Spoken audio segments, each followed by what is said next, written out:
the last special sitting, so members 7 clauses on the amendments of that particular bill that were given out or were proposed by a number of members on that particular bill. But members went all the way from clause 1 to clause 7, and this morning they will be picking up on clause 8 of the bill.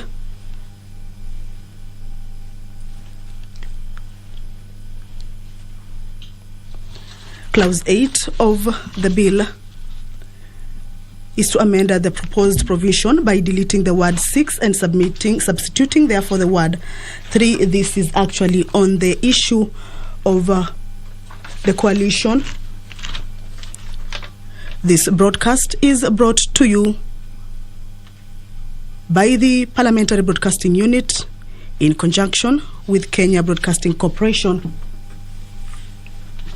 Members are trickling into the chambers. This sitting had been scheduled to start at around 10 this morning. And as you can see at the entrance of the chambers, members are trickling in. Section 8 or Clause 8 of the bill. Clause 8, Section Clause 8A says it seeks to insert the words or a coalition political party immediately after the words form a coalition.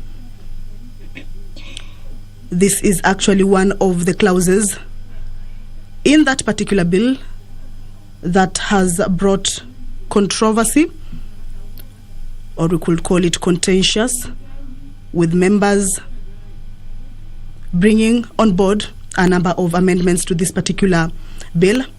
So instead of coalitions to be formed 6 months to the elections on the agreements of the coalition or the parties, political parties coalitions, members are proposing that it be reduced to about 3 months for the members to be able, for the coalition party agreements to be able to bring on board what they would like to have in that particular coalition, instead of the 6 months, which most of them say it's quite a long time. And this means that they will be ending their coalition agreements by February, if that is to pass the 6 months period. But if it is to be agreed on the 3 months, then they will have enough time to make the agreements in those coalitions. Member for Kipkelion East, Joseph Limo, David Ochieni for Ugenya, Nixon Korir for Langata, and Koech Nelson for Belgut are this morning also expected, or they are part of the members that have proposed amendments to Clause 8. Clause 8 is the one that talks on the formation of coalition political party, as well as submission of coalition agreement at least 6 months before the general election. So this morning, members, of course, will be going into division to see whether they will be sticking to the 6 months of the period in which submission of agreements for political party coalitions will be made, or they will be taking the side of the 3 months, as has been proposed by a number of members. George Kariuki, this is for Ndia MP, will also be submitting amendments on the period of submission of party list.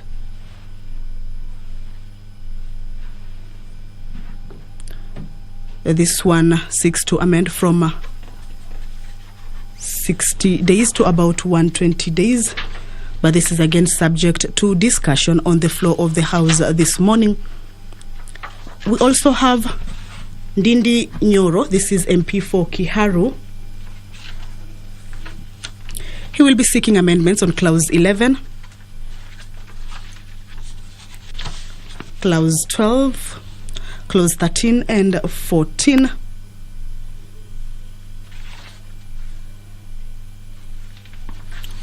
Clause 14A says that a person who, while being a member of a political party, shall be deemed to have resigned from the party if that person forms another political party, joins in the formation of another political party, joins another political party, in any way or manner publicly advocates for the formation of another political party, or promotes the ideology, interests, or policies of another political party. Clause 14, Part 2 says a political party shall, before deeming a member to have resigned under subsection 1, that is 14A, will notify the member that he or she has been deemed to have resigned from the political party and that the political party intends to remove his or her name from the list of its members. Part B of that particular clause says afford the member a fair opportunity to be heard in accordance with the procedure set out in the constitution of the political party. Part 3 of that particular clause, that is clause 14,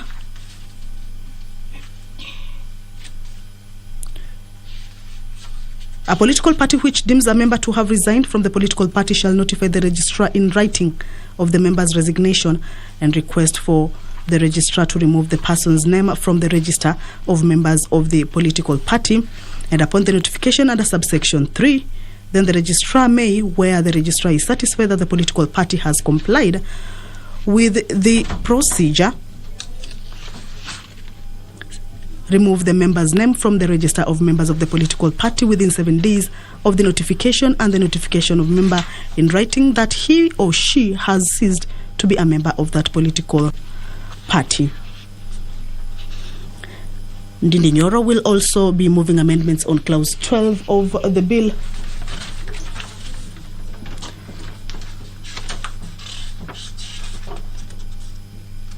There is also clause 13 of that particular bill and clause 14, where the Kiharu MP will be moving amendments on those particular clauses. Cecily Mbarire, this is nominated Member of Parliament, will also be moving amendments on clause 19, clause 20, and clause 2021. 5 minutes into 10 a.m. members are still trickling into the chambers. It is a debate that has been going on for the last, we should say, 2-3 weeks since the bill was read for the first time on the floor of the House. And this is a crucial bill that has seen members flock into the chambers. It is a game of numbers that actually seeks to enable members vote on what amendments should be made on the bill. It is a bill that has seen two sides, those for it and those against it. So this is the third round of this particular special sitting that members have been recalled from recess. The National Assembly was to resume its House business on the 25th of January, but they have been on-off for these particular special sittings just to consider a number of bills, among them the political parties bill, which is a crucial bill. But members, those who are not satisfied with this particular bill, have been proposing amendments, and the bill, as we speak, is on the committee stage, where members are debating on the amendments, whether to adopt or reject the amendments in totality and leave what is in that particular bill. Clause 21 of the bill, which nominated Member of Parliament Cecily Mbarire seeks to amend,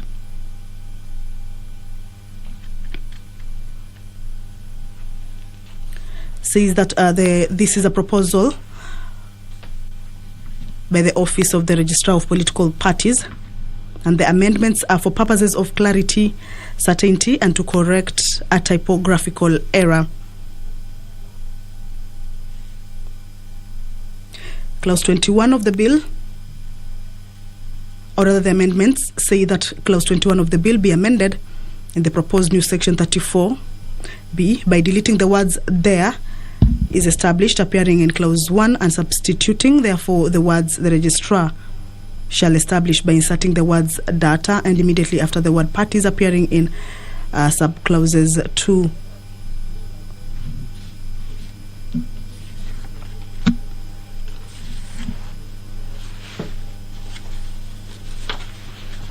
Members are still trickling into the chambers. The sitting was meant to start at 10. This is 7 minutes past 10.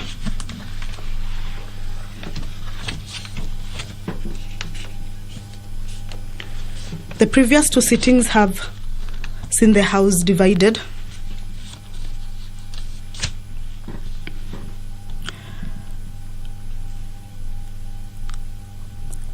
The previous sittings have also seen members get into altercations on a number of disagreements. But the numbers in the National Assembly for the past 2 weeks, or we could say the last 2 special sittings, have seen good numbers on the floor of the House. The chairperson of the Departmental Committee on Justice and Legal Affairs will be moving amendments to the Political Parties Amendment Bill 2021. This is at the committee stage on Clause 8, which seems to be the most controversial clause that has seen so many amendments being fronted. So it's a debate that is going to be heated this morning, as members hope that their numbers will enable them to retain either the amendments they are bringing on board or what is in the bill as is. Clause 15 also, the chairperson of the Departmental Committee on Justice and Legal Affairs will be moving amendments.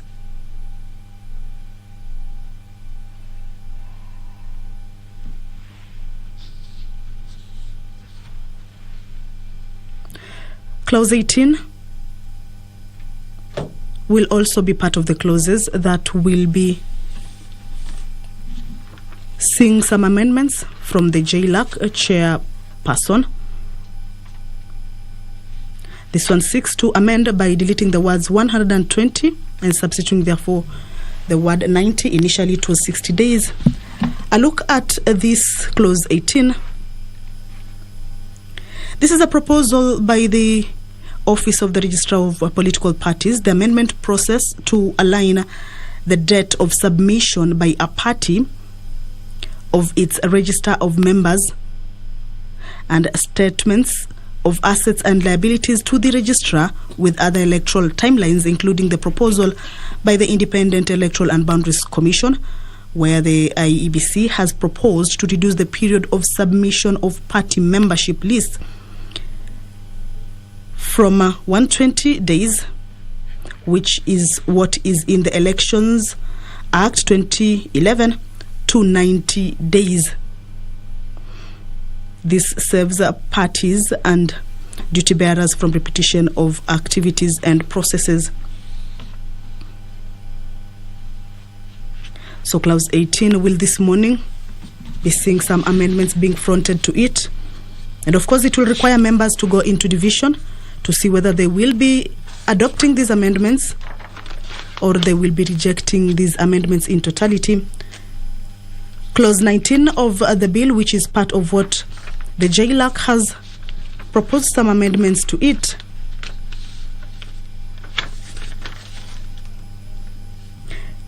seeking that the accounts of every political party that is allocated funds from the fund shall be audited annually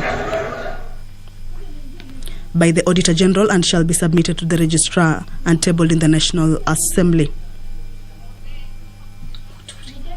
So at the entrance of the National Assembly chambers, the Speaker of the National Assembly, Honorable Justin Muturi, has stepped into the chambers. He will be overseeing this special sitting for this morning of the National Assembly. I will now hand you over to the live broadcast, brought to you by Parliamentary Broadcasting Unit in conjunction with KBC. My name is Kamche Menza. Good morning.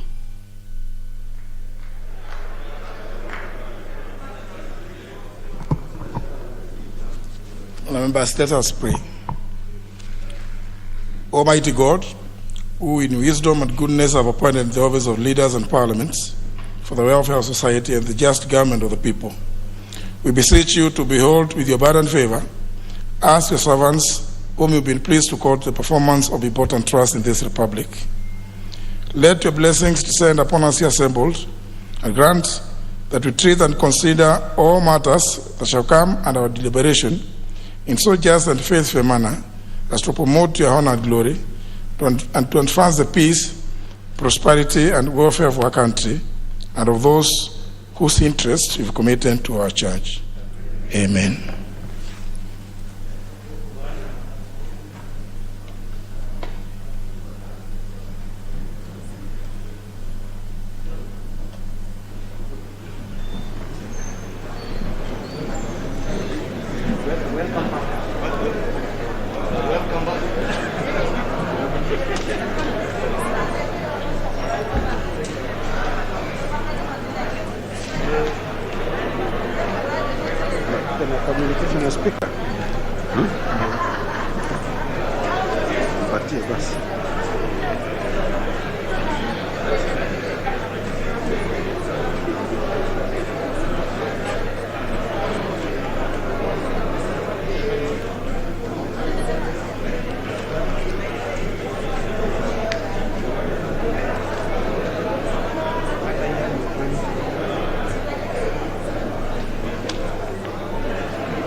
Very well.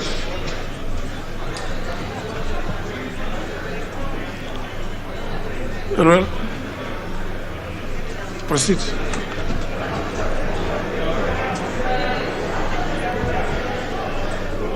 Order number 1, administration of oath. Order number 2, communication from the chair.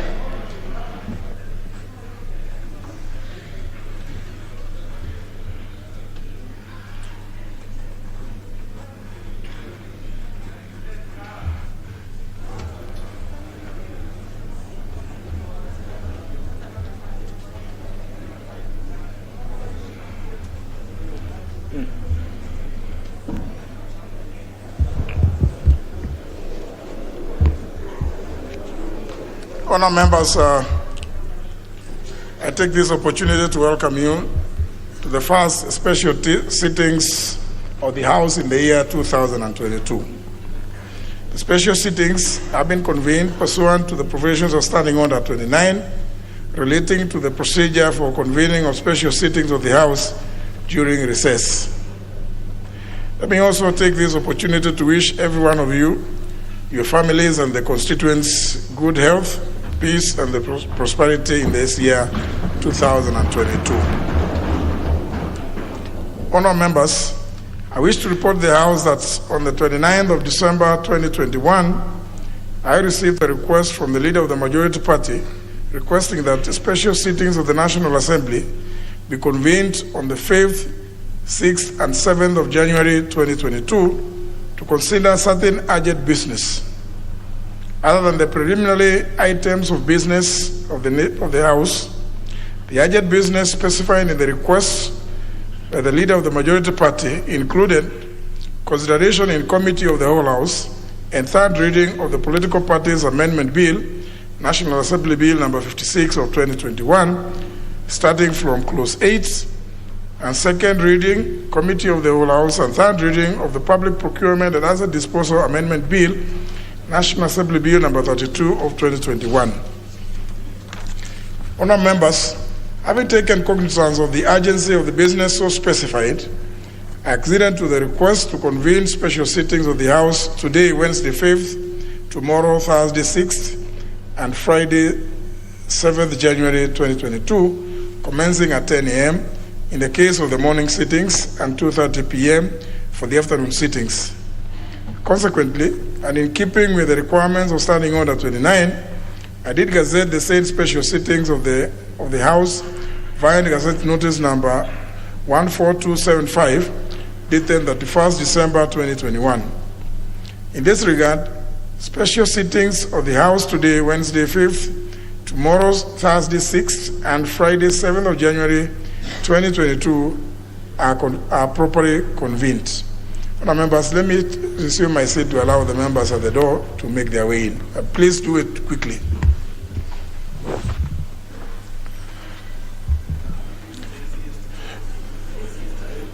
Make your way in quickly so that we can...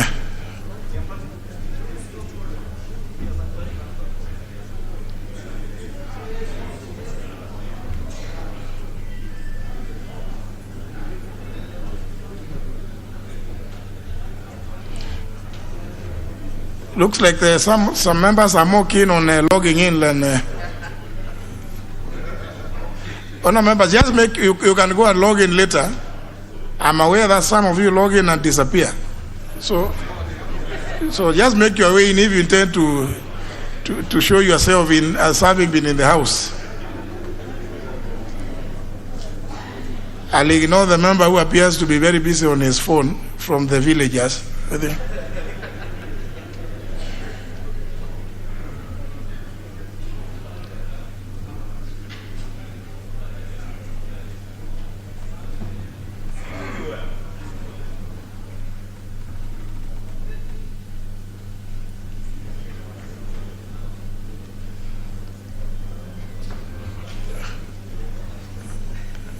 think there are too many who are...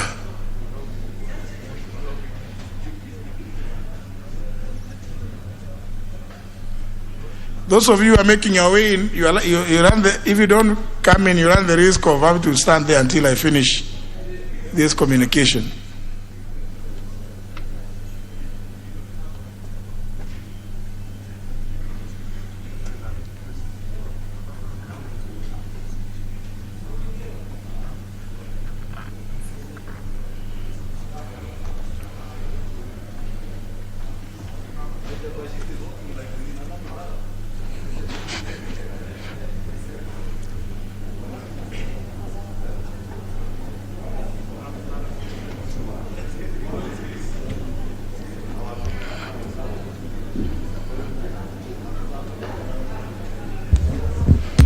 Now, honourable members, let me proceed.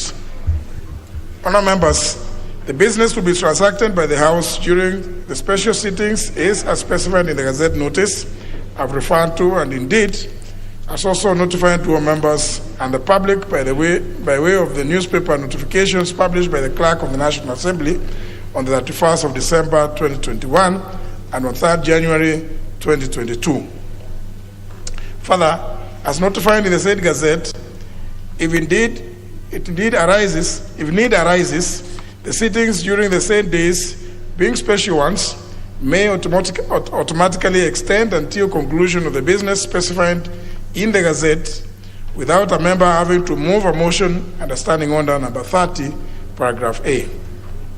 Honourable members, you will also recall that following the COVID-19 pandemic, the Chamber speaking and electronic voting system was reconfigured to accommodate 120 members in line with the advisory from the Ministry of Health. The advisory, notwithstanding, have revised the Speaker's Guidelines number 2 of 2021 to allow all members desiring to take part in any vote or any division called to do so by way of electronic voting as contemplated under Standing Order number 70. In this regard, the Chamber speaking and electronic voting system have been reconfigured to accommodate 325 members and are ready for use. Honourable members, may I remind the House that pursuant to the Provisional Standing Order number 70, should there be any divisions called during the specified sittings, members will only use the electronic voting system.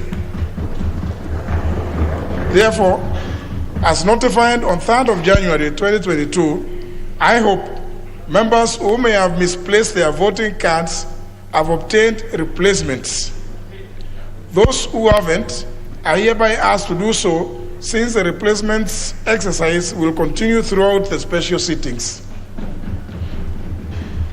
For clarity on our members, there will be no need for members to come and crowd around the Speaker's chair. If you don't have a card or you have those funny fingers that don't grab to go and talk to the clerks. I know there are some of you who have fingers which don't, which have problems with electronic systems.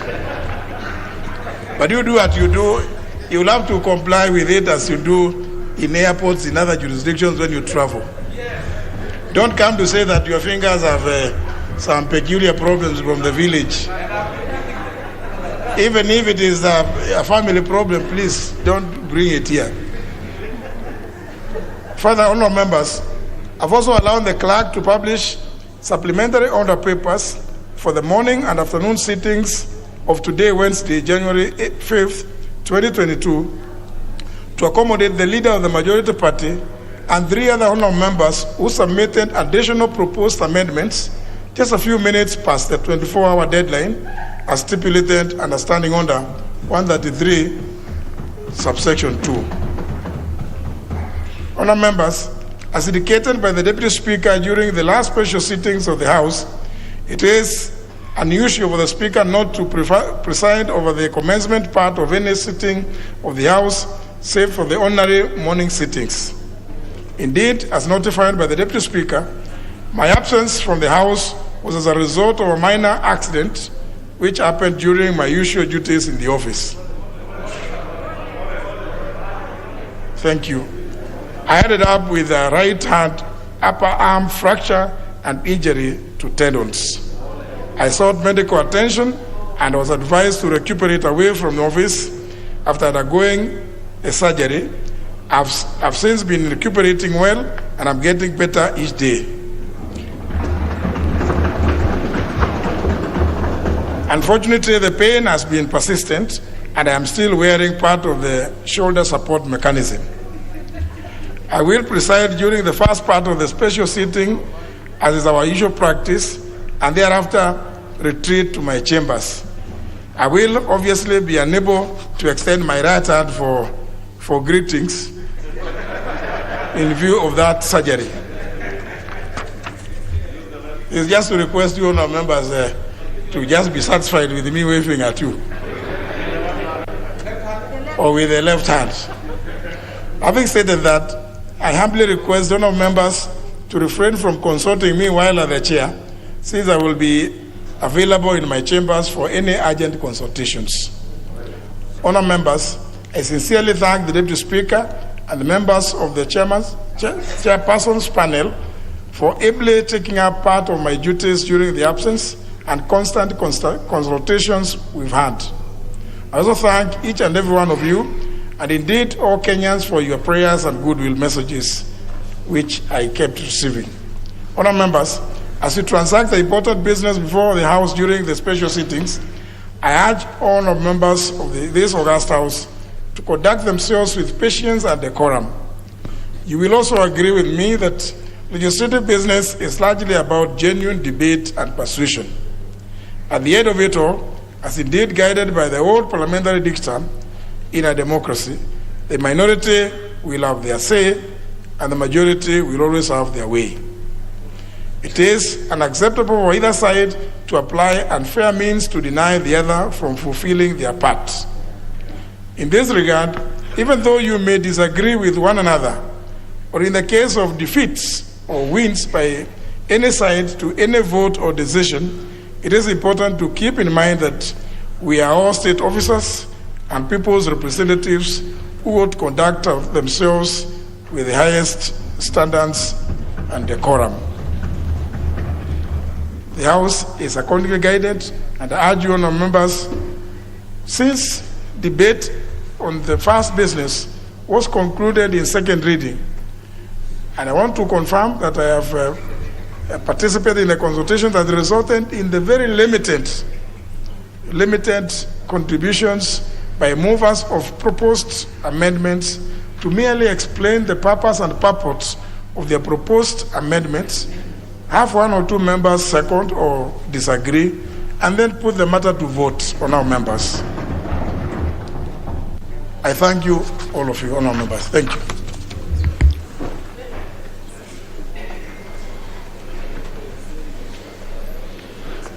Order number 3, messages. Order number 4, petitions. Order number 5, papers. Order number 6, notices of motion. Order number 7, questions and statements. What? There's a... Honorable Duale, you have a... Honorable Speaker, I wish you quick recovery. Honorable Speaker, our last special sitting, and this is about a procedure I want you to rule on, we dealt with clause 7. And Chair, if you look at the Hansard, the Chair then said, because we had a number of amendments, me included, I was amending section 7C and E. So the Chair then said, we start with the amendment by the Honorable Alice Wahome, which was seeking a deletion. And that if the House agrees with the amendment by the Honorable Alice Wahome of Kandara, then automatically and procedurally all our amendments will fall, because she was deleting the whole clause.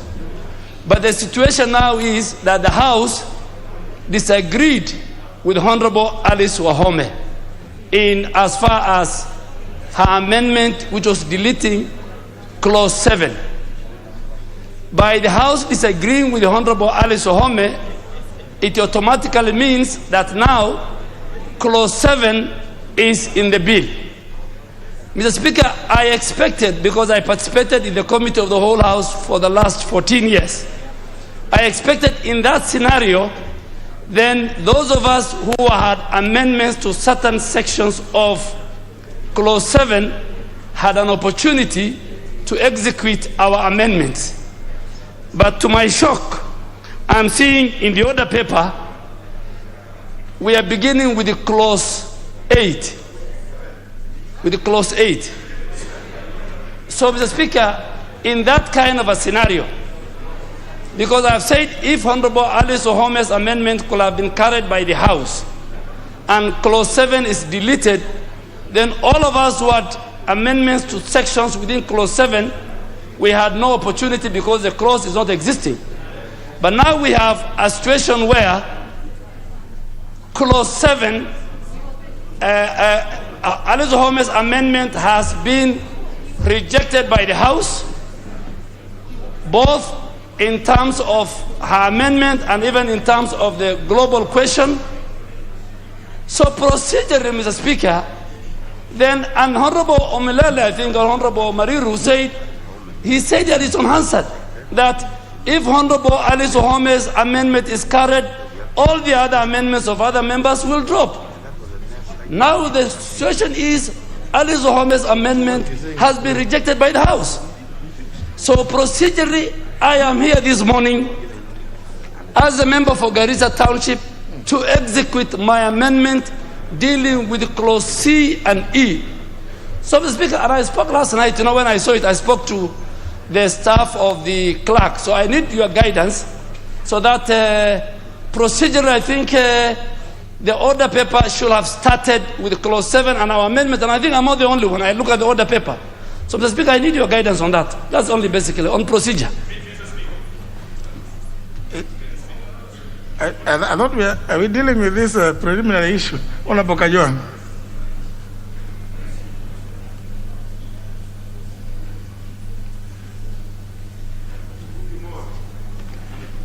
You have a problem in that.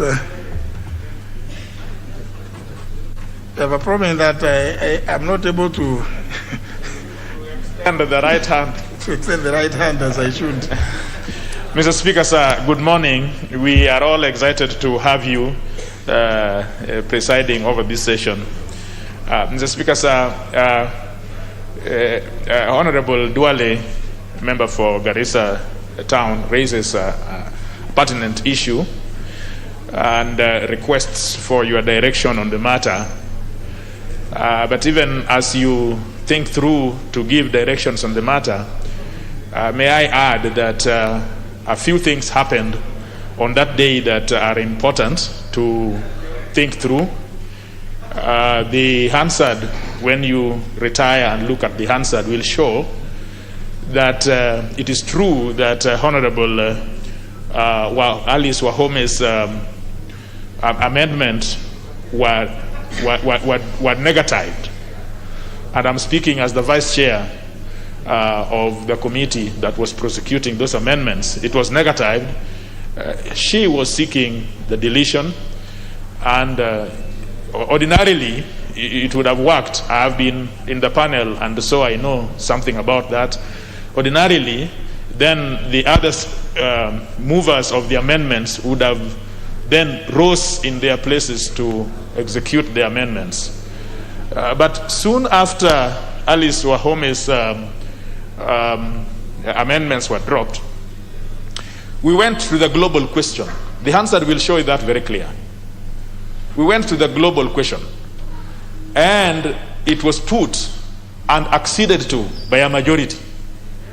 There was a division to it, and votes were taken, putting the global question, meaning that the clause as amended, or as it were in the bill, became what it is. It could be an infraction.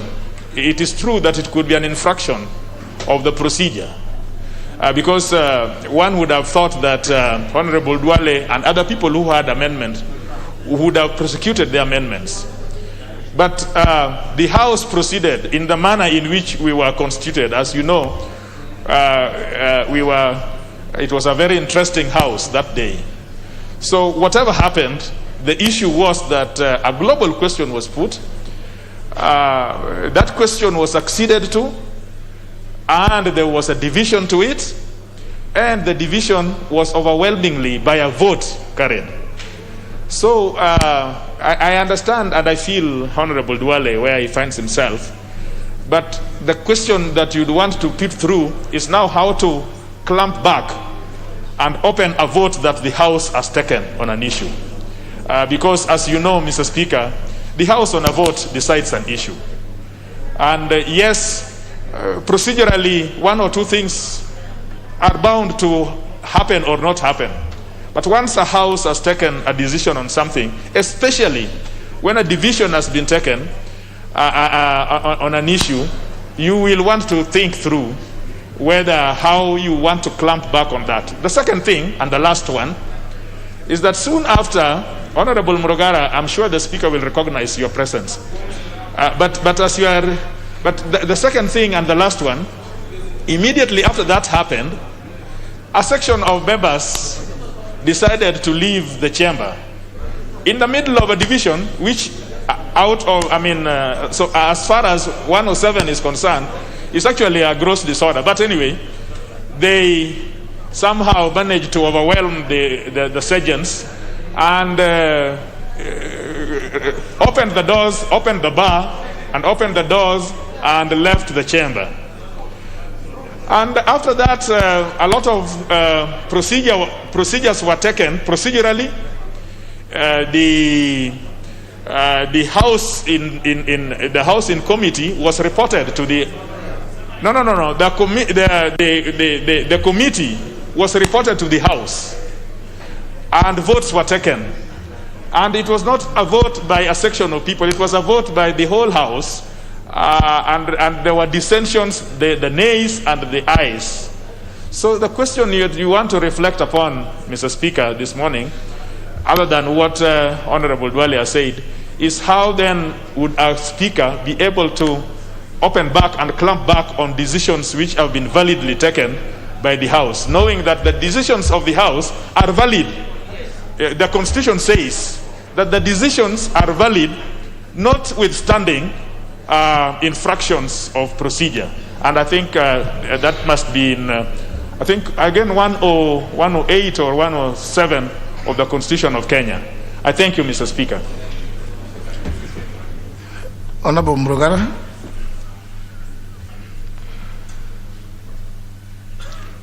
Sorry. Yes, thank you very much. Thank you very much, Mr. Speaker. Mr. Speaker, the Honorable T.J. Kajwang may actually not have represented issues the way they were. Understanding order number 30, the business of the House was to come to a close at midnight. Yes, it was to come to a close at midnight, Honorable Kimunya. It would not have been extended because it was gazetted up to that time. This is what happened. A few minutes to midnight, there was the issue of division as regards the question of the amendment by Honorable Alice.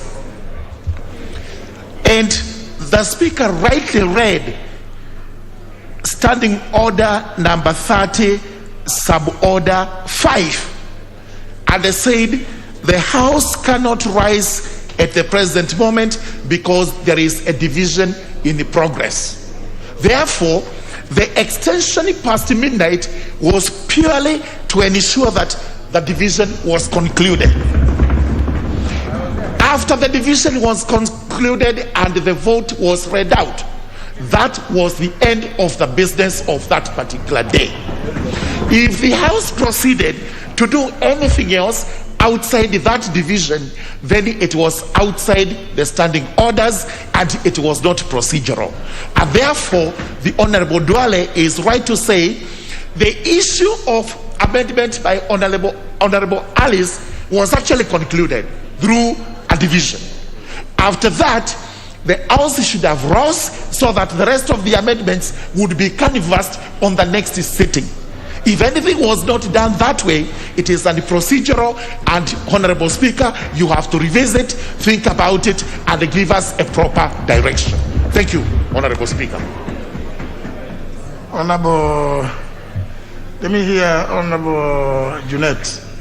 He's been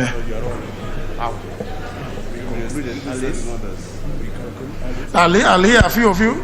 But, well, fortunately, I was following from my horse to bed. I know you rose 15 minutes to. I know the time the House rose. On that day, it was 1:45. Where I was, it was 1:45. So it's not that I wasn't following. I actually followed as you are addressing me. Just address me as somebody who was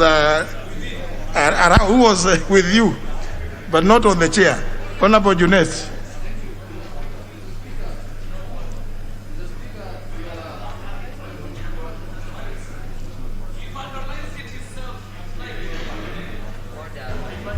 Mr. Speaker, I totally agree with you that your presence was felt. Even your spirit was around.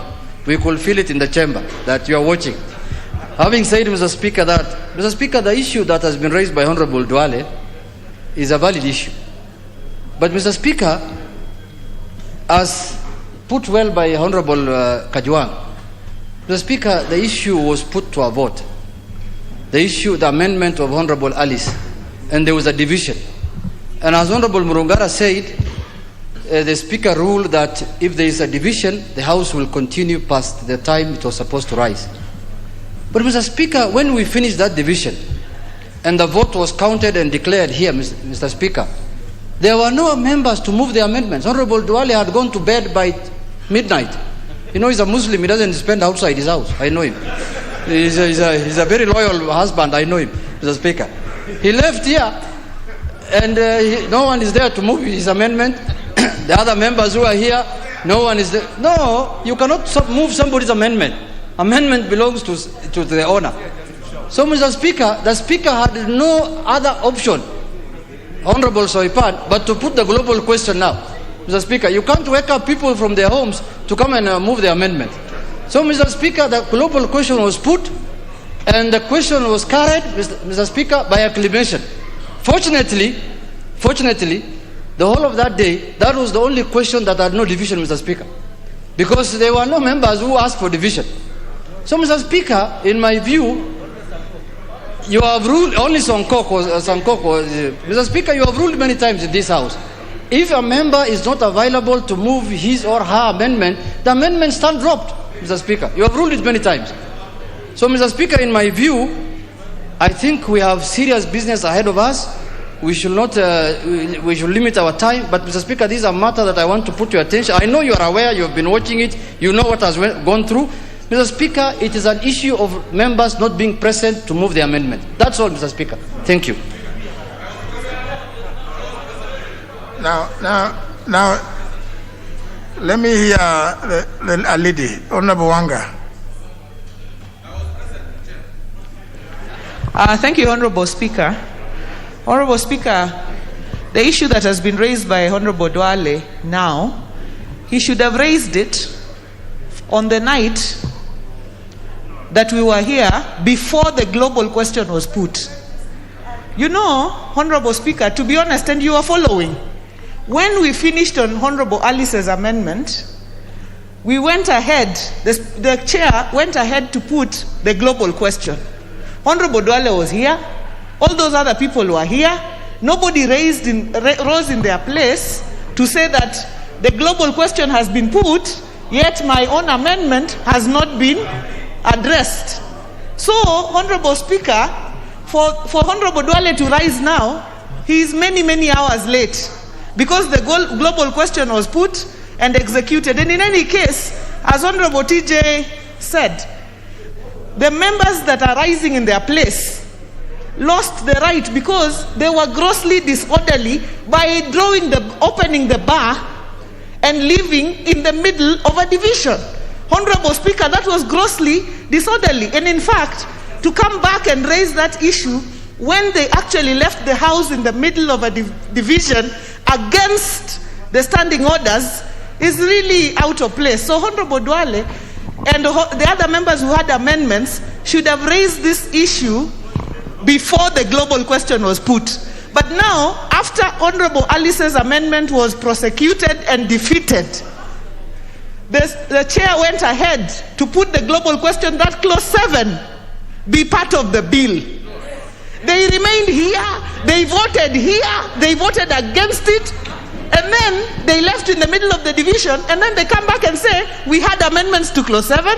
It is completely out of order, Honorable Speaker. And in any case, they should be found out of order for breaking the bar and leaving the house in the middle of a division. It is unacceptable, Honorable Speaker. I thank you. Now, Honourable members, I told you, in fact, the point I wanted to address is the one that Honorable Wanga has addressed.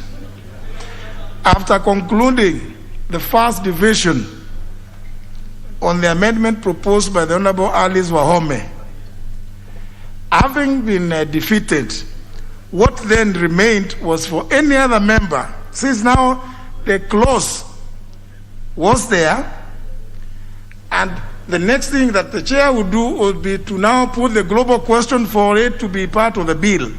So any member who desired further amendments to it was then at liberty at that point, not any other point, at the point to rise in their places and claim that now that the clause is still there, I would only have lost my right to move the amendment if it had been carried. Now that it had remained, then any other member who had amendments was at liberty to rise at that time. At that time, to rise in their place.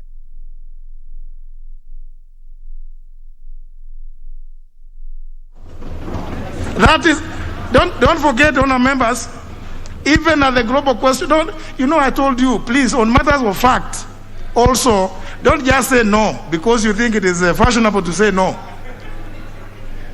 It is also on record that even at the global question, there were still some members who voted for. Yeah? And others who voted against. The ones who voted against the global question were 15. You can go and check your records. I told you I was following you. There were 15. So go and check the record. Just go and check what happened that day. And therefore, if you remained around after the first question had been determined, no, after the time wasn't over. the reason why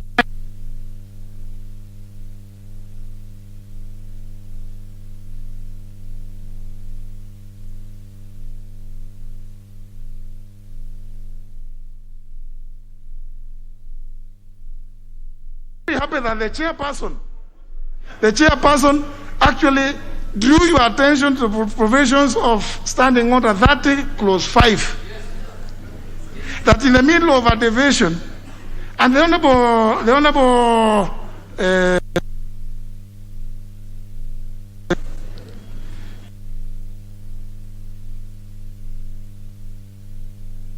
you're sitting or an ordinary sitting, and that is the truth also.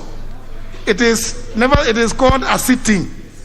So when there's a division going on, you cannot raise the issue of time running out. And that's why the chairperson was perfectly right to rule that since we are in the middle of a division, we must continue until we finish. But that middle was the middle of the global question, division on the global question. Now when you start saying no from your place, I mean, we'll get the answer. We'll get the answer and you'll be embarrassed. Please. There was the question by Alice Wahome was the division of that question was finalized before midnight, and therefore there was still some time. That's why the chairperson went on to put the global question, because there was still some time, about 25 or 26 minutes. And when some of you, in fact, the Honorable Sankok, is the Honorable Sankok who rose in his place and claimed that now we are almost going to midnight. And the chairperson ruled, we are in the middle of a division.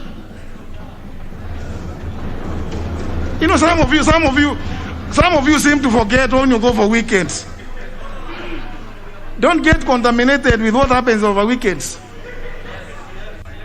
The Honorable Sankok, you raised the issue of that we are almost close to midnight.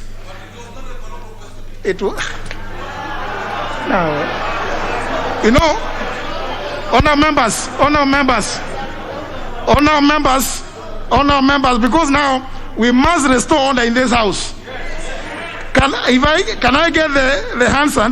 And if it shows that it was a global question, the Honorable Sankok, you will be thrown out of this house for the balance of the day. You cannot be doing this. This is not the way business is transacted.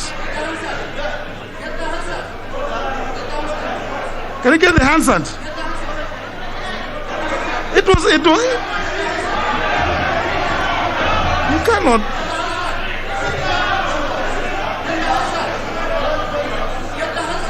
No, I will not allow you to speak. I will not allow you to speak when you are trying to contradict the obvious. When you rose to raise the issue of time.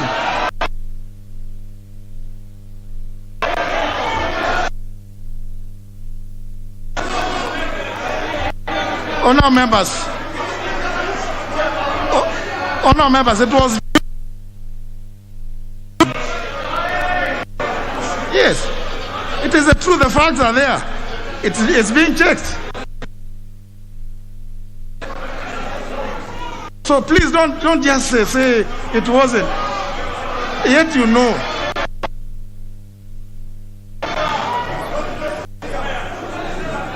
So honor members, this is a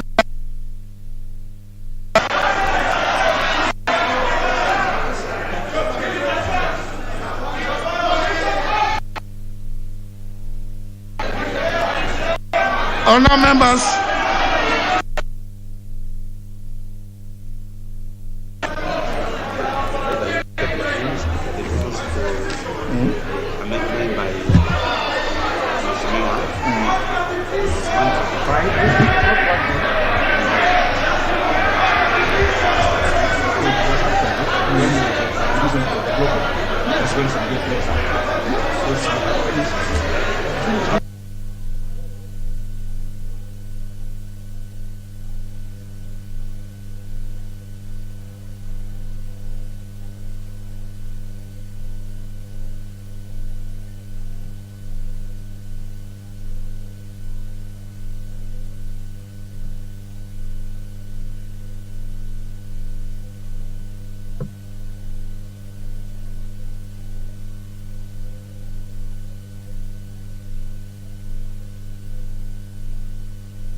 Honor members, Honorable Junet, order, members.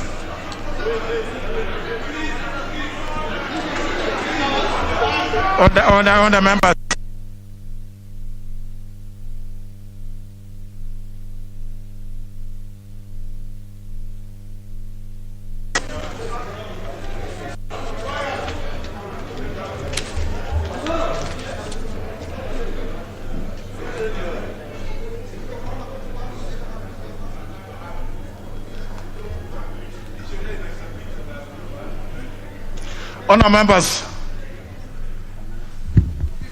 Honor members, I do not have to retreat to come to make a ruling on this. This is a very obvious matter, and I told you that I was following you. I was following the proceedings throughout. And in fact, the issue of the time was upmost on my mind at the time, and I was very happy because the chairperson ruled in the correct manner. Now, the question on the amendment proposed by the Honorable Alice Wahome proceeded to division, and this is the result of the division. After question was put, House divided. Question was negatived by 145 votes to 126 votes. That is on the amendment proposed by the Honorable Alice Wahome. And therefore, procedurally, since as the Honorable Dwele rightly said, if that amendment had been other members, including the Honorable Dwele, would have fallen by the wayside because there would have been no clause 7 to amend. Now, since it was negatived, it was then incumbent upon the Honorable Dwele and all others who had amendments to clause 7 to rise in their places and claim to move their proposed amendments. The record shows that none of them did that, and the global question was put.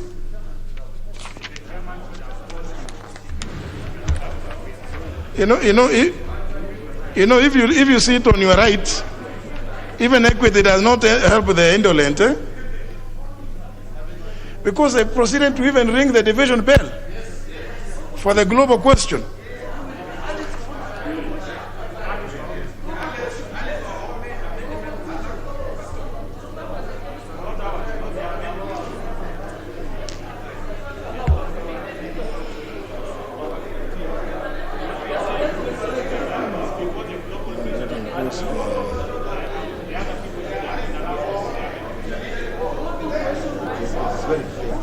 In fact, Honorable Dwele,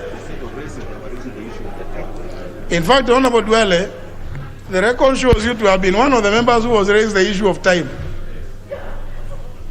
Yeah? So you are not raising the issue about whether you to move your amendment. But there was still time. There was still 20. If you look, we'll get the actual time. You are at liberty. You are at liberty, honourable members, to rise in your place and say, before you put the global question, I also have my amendment. It appears that most of you got excited and got carried away with what was happening. You forgot that you had amendments. The record of the House shows, honourable members, the record of the House shows that the business relating to clause 7 was concluded. This is I'm just reading what is the answer and reported. In fact, where's the figures? At the very end. Even the figures. The figures are somewhere there.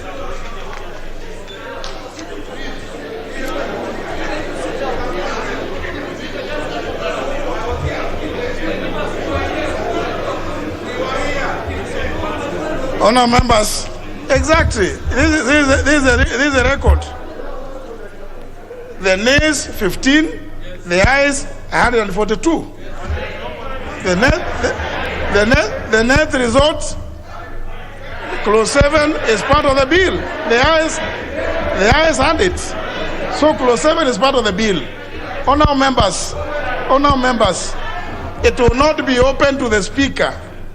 It will not be open to the speaker at this point, honourable members, for me.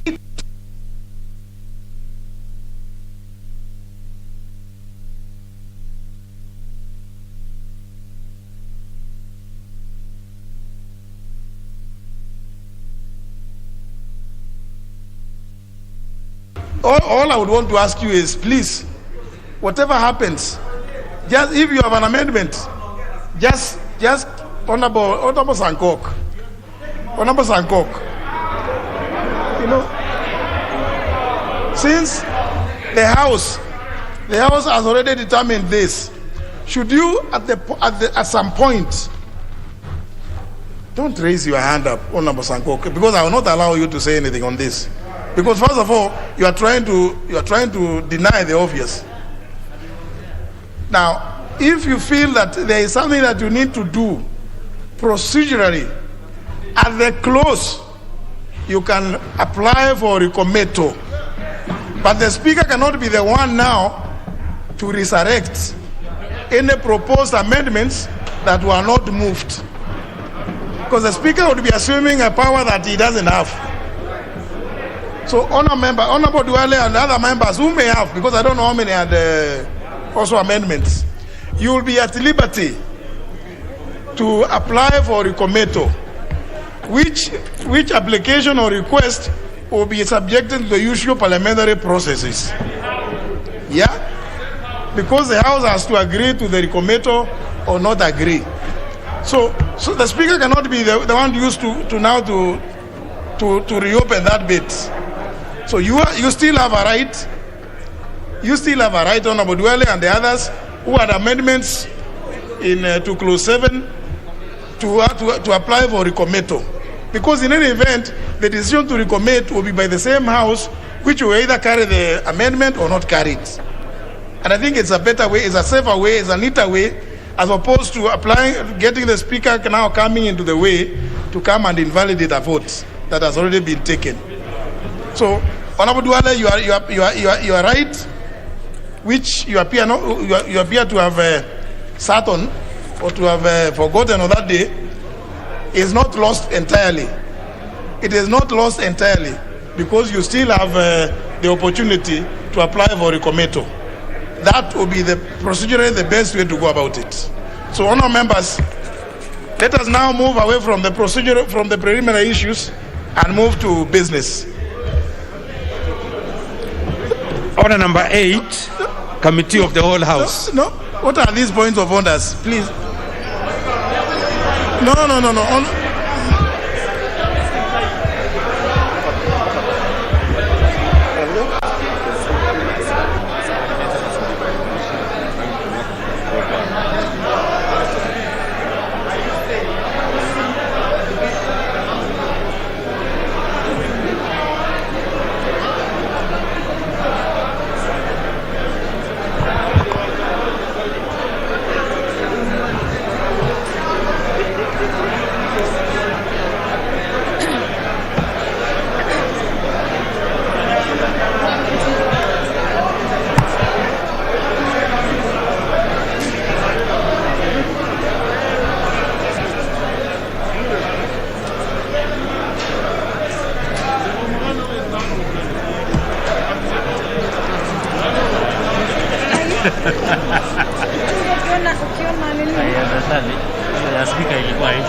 Or the ones who are taking this, please resume your seats.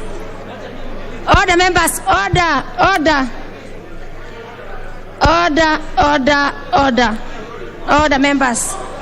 Clause 8. Clause 8. Members, I propose a question which is a clause 8 be part of the bill. We have a proposed amendment on clause 8 by the Honorable Duale.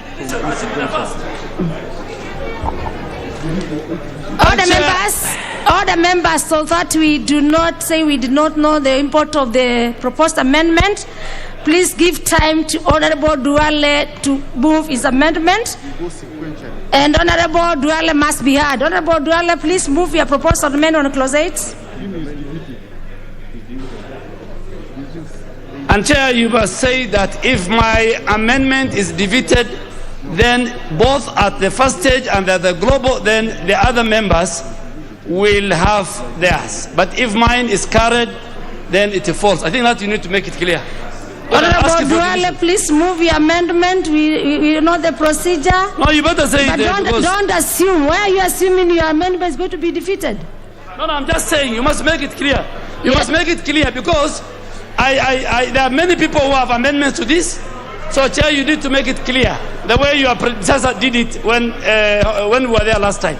Very well, Honorable Duale, please move your proposed amendment. Okay, Madam Chair, I beg to move that clause 8 of the bill be amended by deleting. By the way, I'm only deleting paragraph B, so why have you called me? I'm not deleting 8. I'm only deleting B. So you should look for, or I move B. Is there anybody who's deleting the whole clause? So I continue? Honorable Chair, Honorable Duale, continue. Okay, Madam Chair, I beg to move that clause 8 of the bill be amended by deleting paragraph B.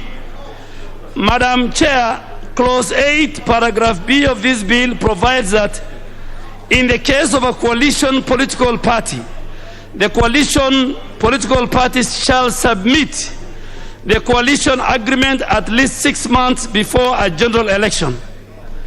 Madam Chair, the gist and the reasoning behind that 8B is that this is intended to compel political parties to enter into coalition agreements and deposit with the Registrar of Political Parties by February next year.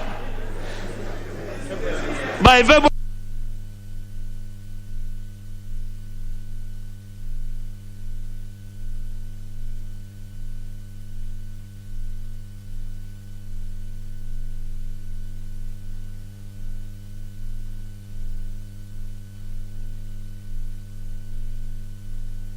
My honest opinion and submission that this House and its committees should not, and I say should not, be used as a decoy in achieving selfish political interest and use this House and its committees and legislation to sanitize the character of certain leaders and parties who are known for political deceit every time when they enter into political coalition with other parties and other leaders, that they are known for conmanship.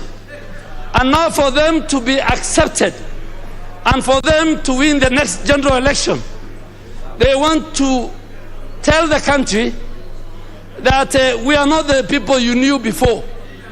We don't want to practice politics of deceit. And we know that it is in their DNA.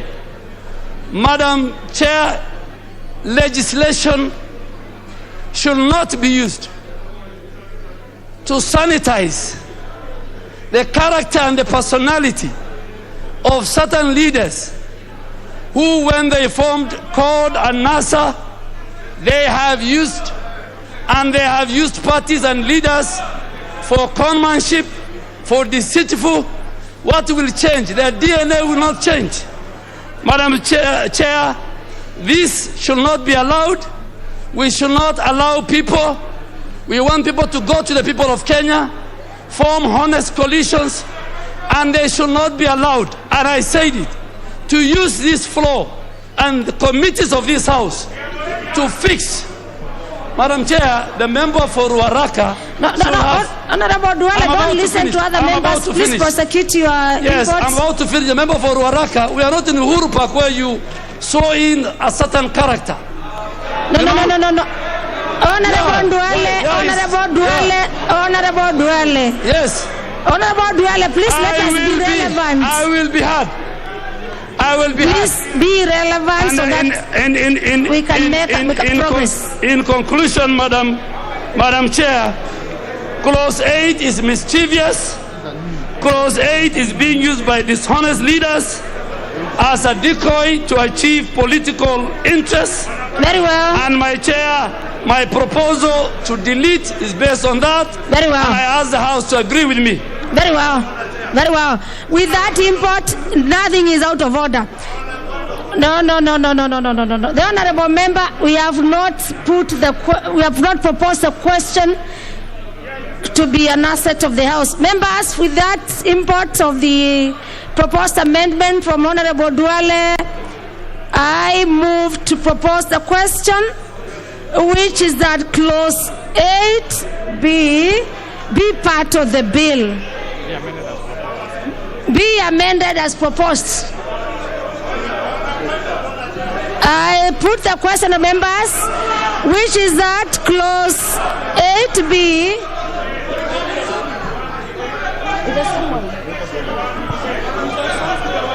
Okay, very well. Very well. Members, just calm down. Honorable Sankok, resume your seats. Honorable Sankok, resume your seats. Members, I'm proposing the question. So that members can know what is the import of the debate. Yes, I propose a question for us to be in procedure, which is that Clause 8B be amended as proposed by the Honorable Duale. Then I give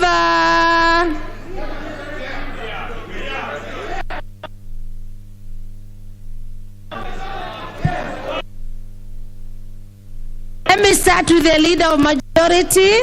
You have the priority to all the members. Honorable Chairperson, let me start by wishing the members a happy new year. I oppose the amendment proposed by Honorable Duale, and for a very simple reason.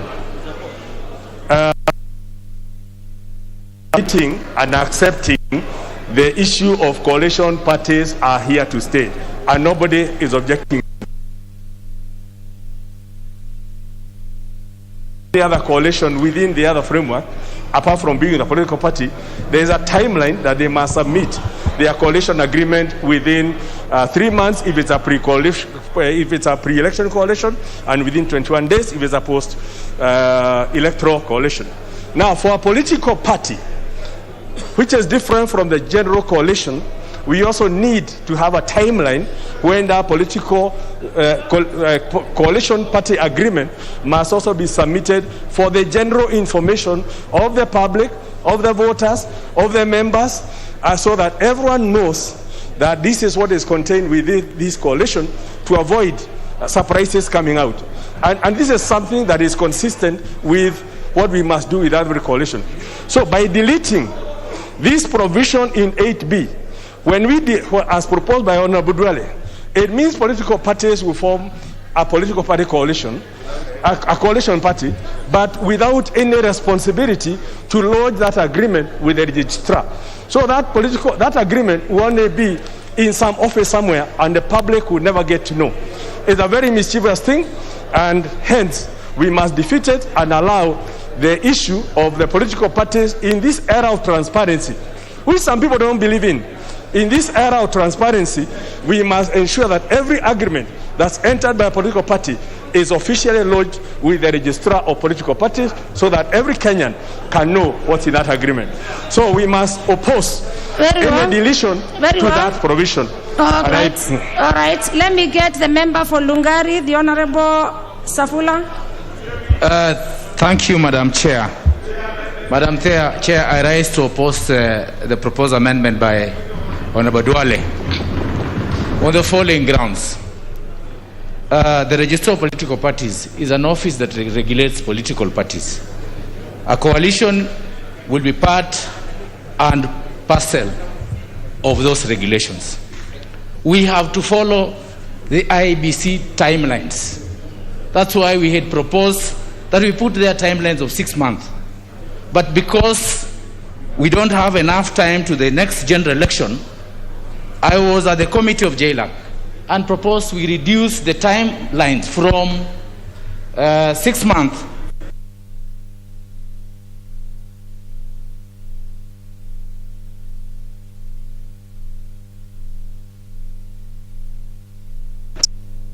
in this house as it's contained in the order paper today. Madam Speaker, IBC has already published timelines for the general election. So the regulation by the political parties must follow the timelines of IBC to avoid a conflict between these political parties Act and the IBC Act. Because we want a smooth and fair and free election. If the two acts conflict, then, Madam Speaker, we are opening up avenues for petitions and avenues for chaos in this country. So, Madam Speaker, I oppose the deletion of that clause. We must regulate within the time frame of IBC. Thank you, Madam Chair. Let me have the last one, or maybe the Honorable Kositani Caleb. And as the Speaker said, this is a house of voting. You'll take your vote on the matter. So, Honorable Kositani. Madam Speaker, I was rising on a point of order because I can see me and I can see many members here are thirsty and we don't have water here, Madam Chair. Can the water be provided? I'll give you direction of the water, but for the purpose of water, we have just... we saw... Yes, members, you are free to take water from anywhere, from the presence of the house. Let me have the member for Kikuyu, Honorable Ichungwa. Honorable Chair, I rise to support the amendment by the Honorable Duale. And Honorable Chair, I'll be very quick, Honorable Chair. It is indeed true that what that particular amendment seeks to do in the bill is to create a timeline for submission of coalition party agreements. Honorable Chair, the basis of my support for Honorable Duale's amendment is, one, we must not legislate to create timelines that will be a hindrance to the creation of political coalitions or coalitions of political parties. When we have that clause that is creating timelines, initially the bill had 126 months, Honorable Speaker, which I am happy the Leader of Majority also now recognizes that that timeline was impractical. Honorable Speaker, the Act as it is today allows political parties to form coalitions pre-elections and post-elections. And therefore, Honorable Speaker, when we now create a timeline that says that coalition political parties can only be created pre-elections, Honorable Speaker, we are creating a hindrance. And we want to put roadblocks for others in this country not to create political parties within certain timelines. And Honorable Speaker, I want to caution many of us who may be in support of these timelines, Honorable Speaker. This particular clause, Honorable Speaker, is designed, Honorable Speaker, if you allow me 1 minute. Yes. Is designed to blackmail certain political players to get into coalitions within a specified timeline to fix politics, Honorable Speaker. But as a House, Honorable Speaker, this bill belongs to political parties. Nobody should create a timeline that is so constrained, Honorable Speaker, that within 6 months or 4 months you must form a coalition. People must be allowed the liberty to form.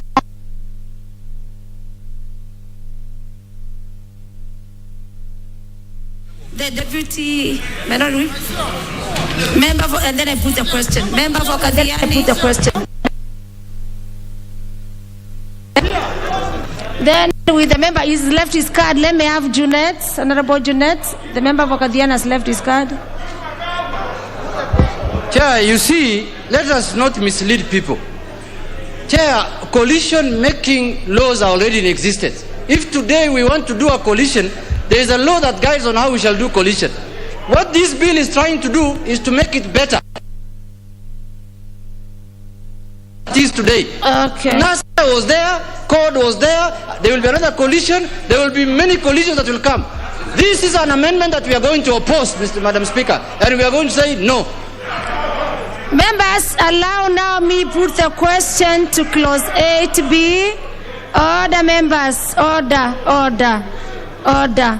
With the debate having risen from the members with the import of the debate on the same clause by the Honorable Duale, members, let us take a vote on this. And I therefore move to put the question to clause 8B, which is that clause 8B be amended as proposed by Honorable Duale. All members, as many as are of this opinion, say aye.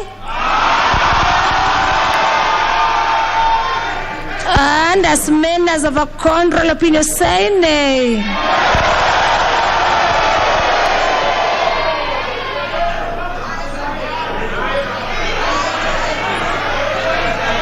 Honorable members, do we have to stand when we are saying our nays or nays? Oh, yes.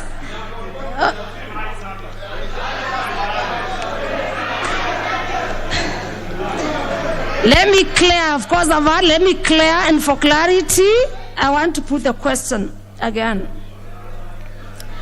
All members on clause 8B. Will I put the question which is at clause. Members, order. It is for your own benefits. I put the question to clause 8B once more, which is at clause 8B be amended as proposed by the Honorable Duale. Will as many as of that opinion say aye?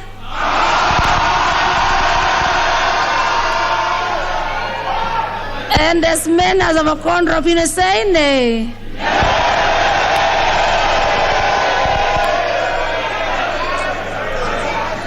The ayes have it.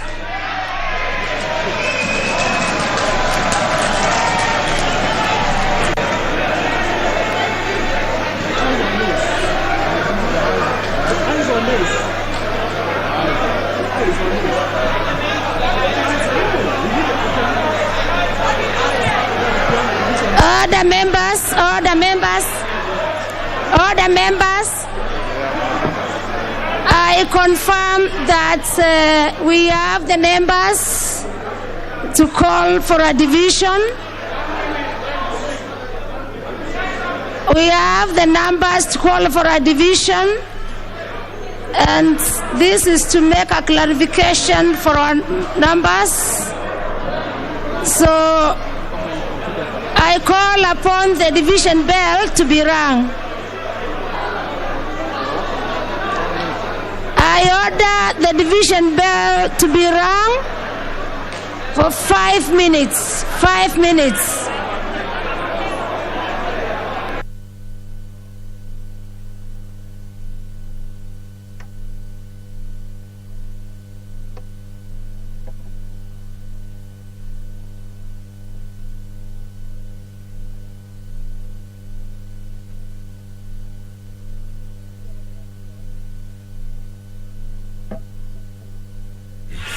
marekebisho.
Well, we apologize for the technical hitch that has been experienced, but the House has now proceeded on a committee of the whole House, and what is actually going on the floor of the House at this moment is that the House has gone into division to take sides or vote on Clause 8B, which is part of the clauses that are being amended this morning. This one is by Honorable Adan Duale, where he proposed for the deletion of Clause 8B.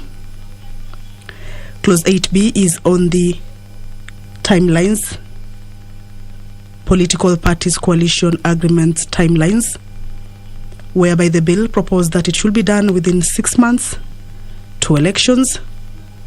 The JLAC committee proposed 4 months to elections, but again, there seems to be controversy on that particular clause, thereby forcing members to propose more amendments to it. This one is on the deletion of that particular Clause 8B. Some of those who are against the 8 months as well as the 4 months as proposed say that it can be done maybe within 60 days, that members or political parties have the leverage to be able to submit their agreements within a period of 60 days to elections. So the Committee of the Whole House is now voting on whether to adopt that particular amendment by Honorable Aden Duale or reject it. Divisions are over, and I do order that the doors be locked and the bars drawn.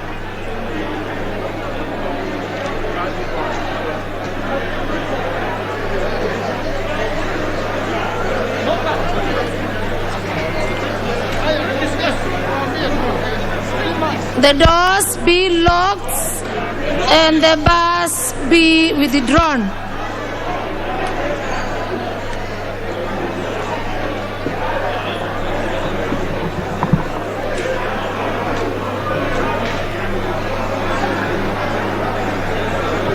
Very well. Honorable members, we are moving to the third step. Members, please resume your seats. Members, resume your seats. Order members, please resume your seats and log out your cards. Log out. Members, Honorable Mbui, Honorable Duale, Honorable Mbui, Honorable Duale, Honorable Manzo, Honorable Ichungwa, please log out.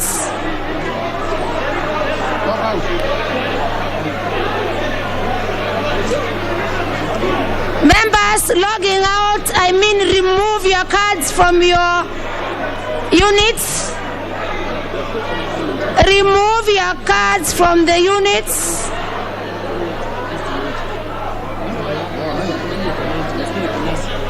And I confirm from the speaker's desks, I confirm, please remove your cards.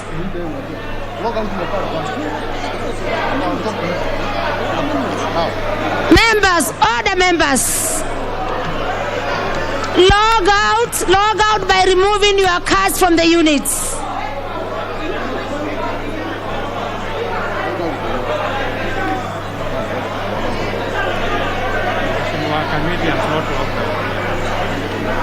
The member for Tigania West, you have logged out.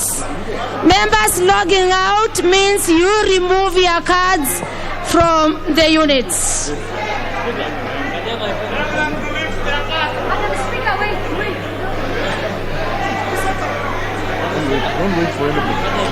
We have to follow the procedures. The members who have cards, please, you are given enough time. Communication from the clerk by the speaker, even this morning. We have no point of order. There is no point of order. The member for Bugoma, you have not logged out. And when we go to the voting, your vote may not be recorded. Please log out your cards.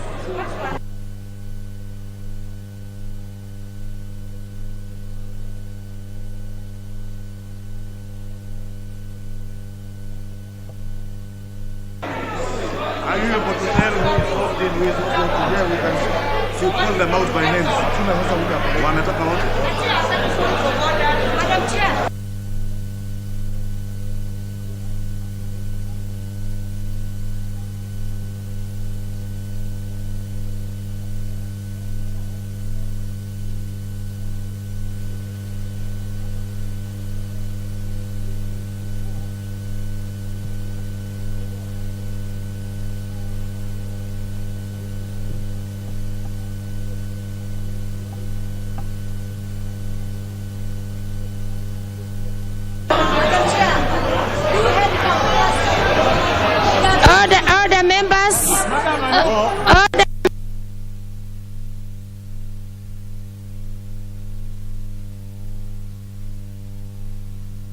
out. If you don't log out, I'll move to the next tape.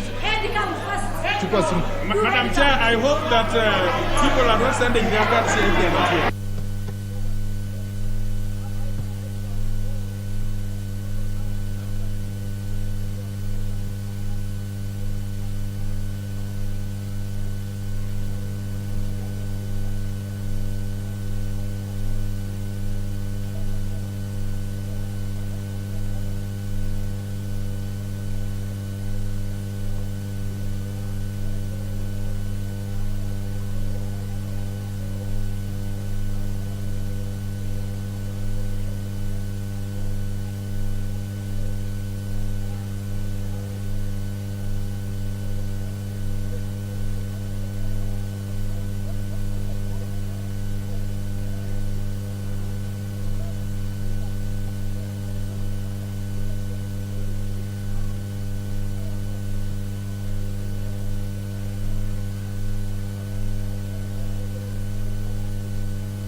Okay.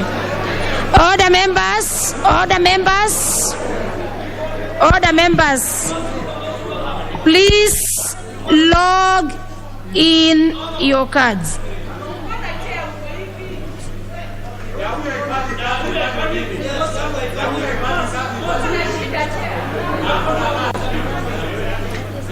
Honorable members, all of us, communications of the Clerk of the National Assembly, we were all given opportunity to configure our cards.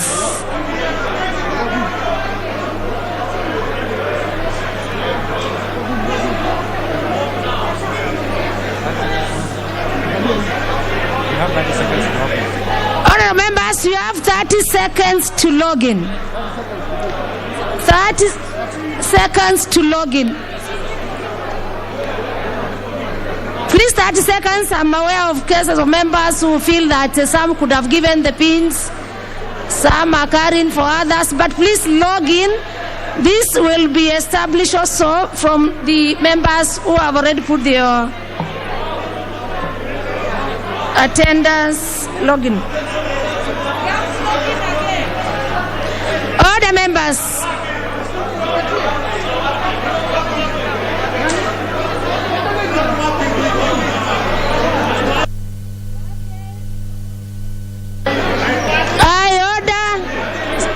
Some are claiming that we are not working. Order members. Order members. Order. Okay, for your satisfaction, let me order the technical team. Let me order. I'll give you your time. But members, let us not use this house for house of debate or house of politics.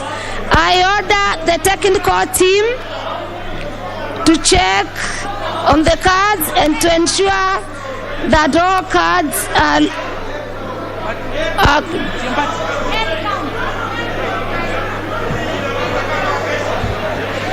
so allow me to do 1 minute because the other clauses will move a bit faster.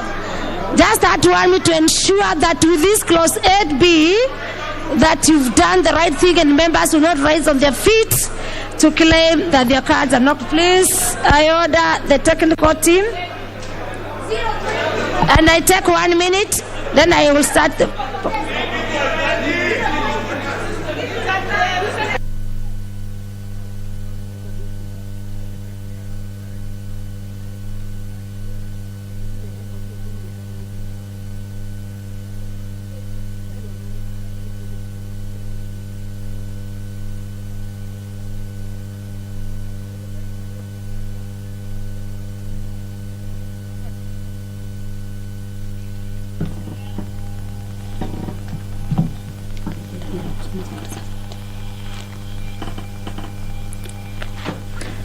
Well, voting is underway on the floor of the House. The voting is on Clause 8B,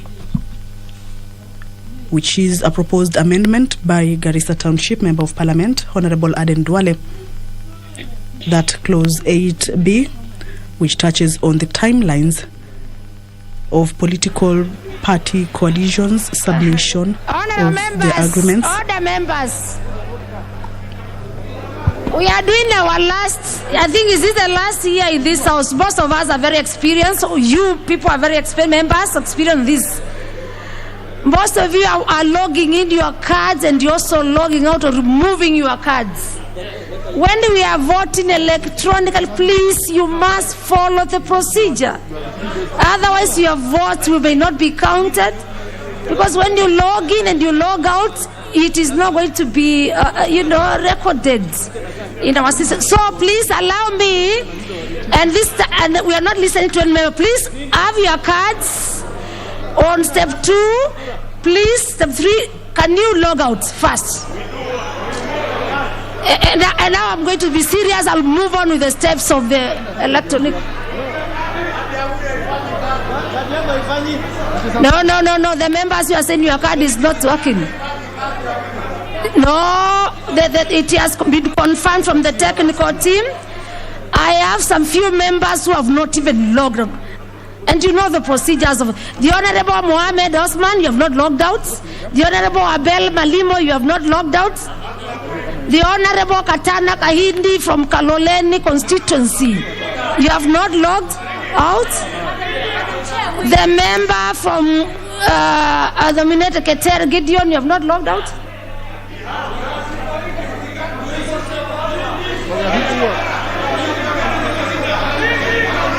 The Honorable Joshua Kutuni.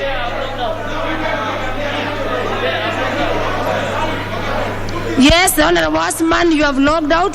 No, Fafi, but we, yes.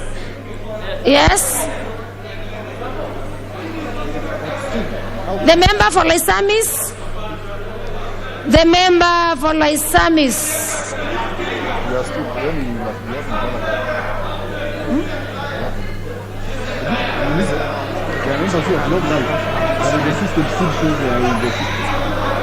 The member for Cheregani. Is it the only way of voting in this house? That is the only way. No, why? Now the system has, yes. I confirm, members. This is, yes, I confirm, members. I confirm. I can hear some members shouting head counts, but if you have any information from anywhere that any member would have sent, because we have tried to confirm, please, you should just do that with the sergeant at arms immediately, or the clerk immediately, not assuming. And it will be established and communicated, and the member would have worked. Okay, members, I confirm from the screen and from the member for Marsabit. The member for Marsabit.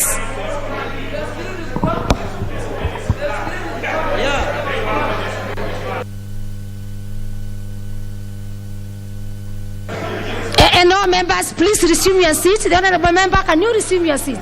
No, unless I am going to say. Please visit. The speaker rules.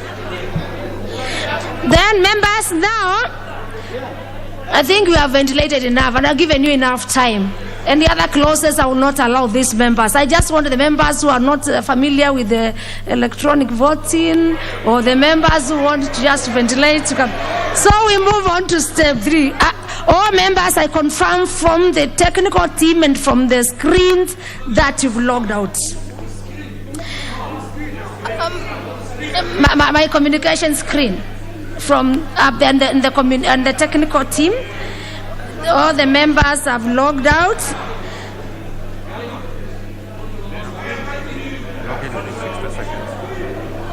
Now I direct that the members log in. And you have 60 seconds, that is 1 minute to log in.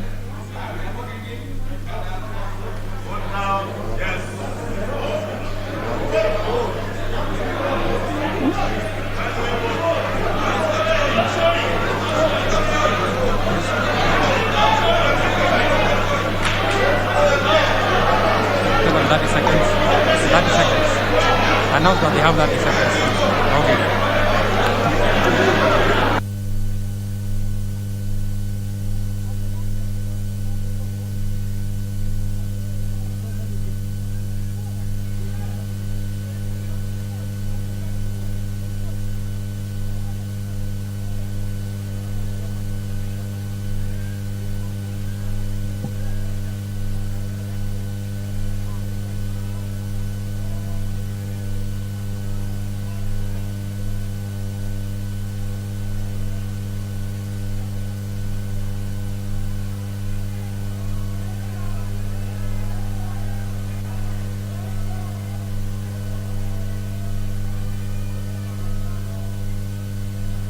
Is it so? 1 minute is over? 1 minute is over. The 1 minute is over. Members, I put the question. Which is that clause 8B be amended and proposed by Honorable Duale. Please vote.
These things are not working.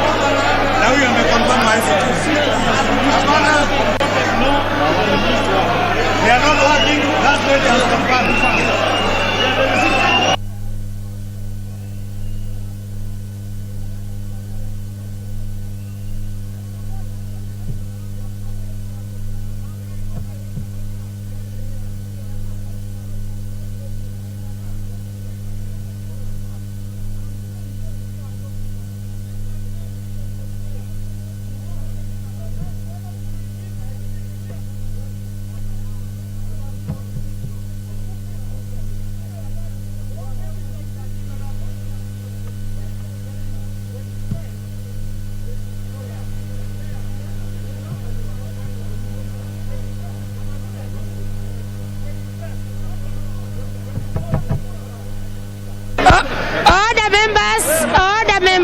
Order members.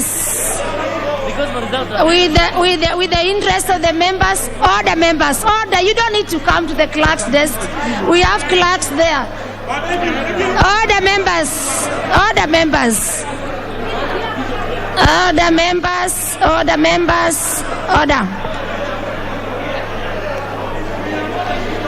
Some members are claiming that the cards are working. Others are not working. Others are using the chamber as a place of politics. Others are just acting. And your constituent can also see you. Please let us have decorum in the house.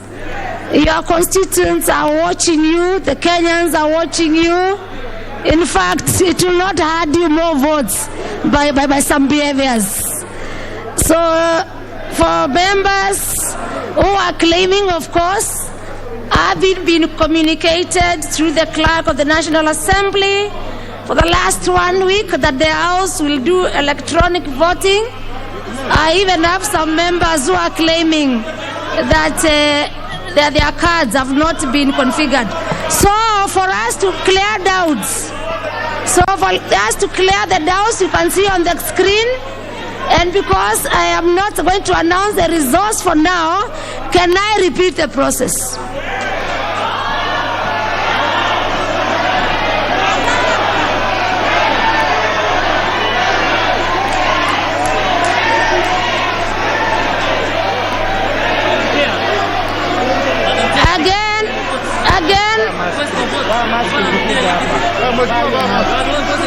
Again, we are also awaiting.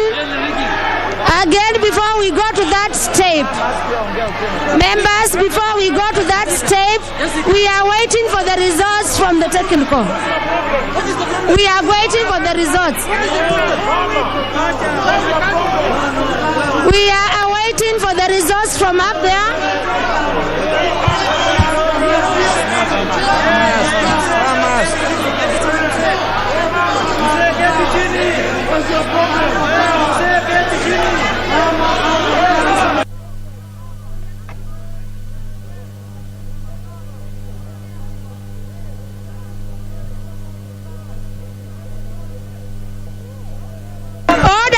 Now, because order members, I have confirmed that our system is working. I have confirmed our system is working. Order members. So I will announce the results. There are members on this side who are declining to vote because I want you to repeat. If you want to repeat, vote the next. Order members. I will announce the results. Order members. As I said, we will not use this house for politics. The results as displayed in the screen is the yes have 104 and the yes have 200. In order, I announce the results that the yes have 1 over votes, which is giving us 44.83%, and the nays have 128, giving us 55.17%. So total, the nays have it.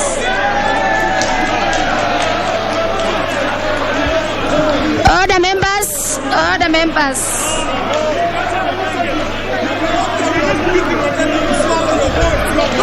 I have confirmed that the systems are working, and these are the systems on your screen.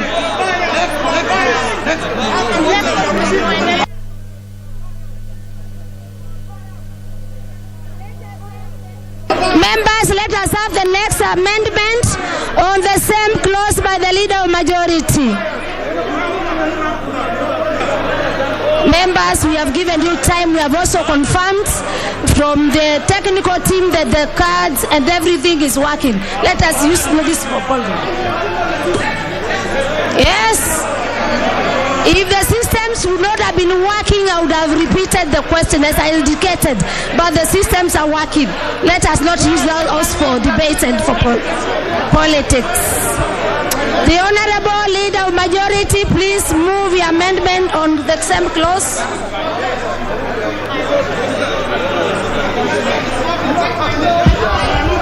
Madam Speaker, you are very biased and don't prove to be the weakest in the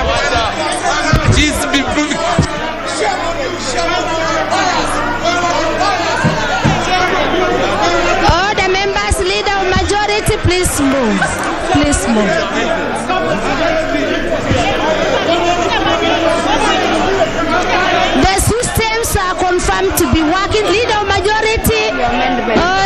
Leader of Majority.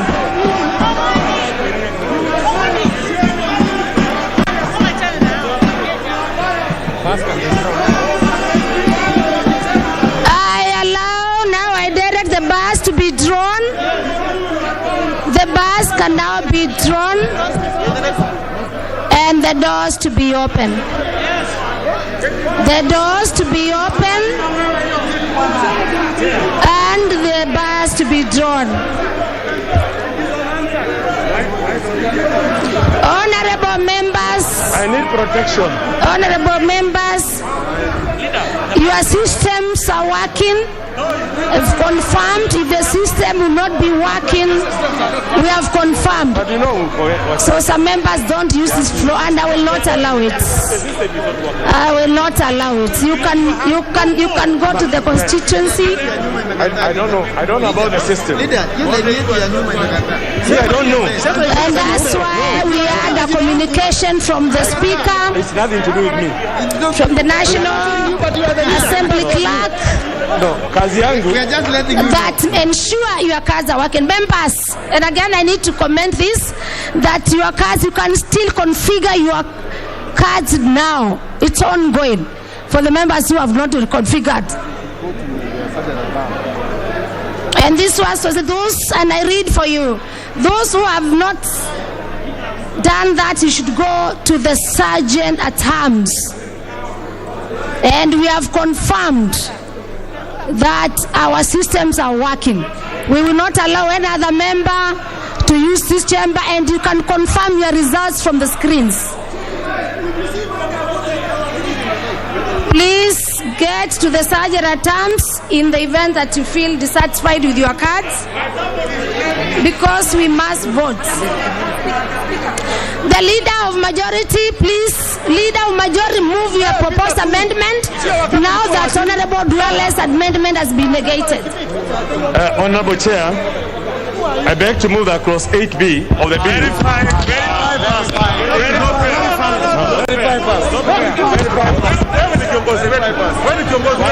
Please, can the Leader of Majority be protected to move his amendment? I need protection. Sergeant at arms, can the Leader of Majority be protected to move his amendments?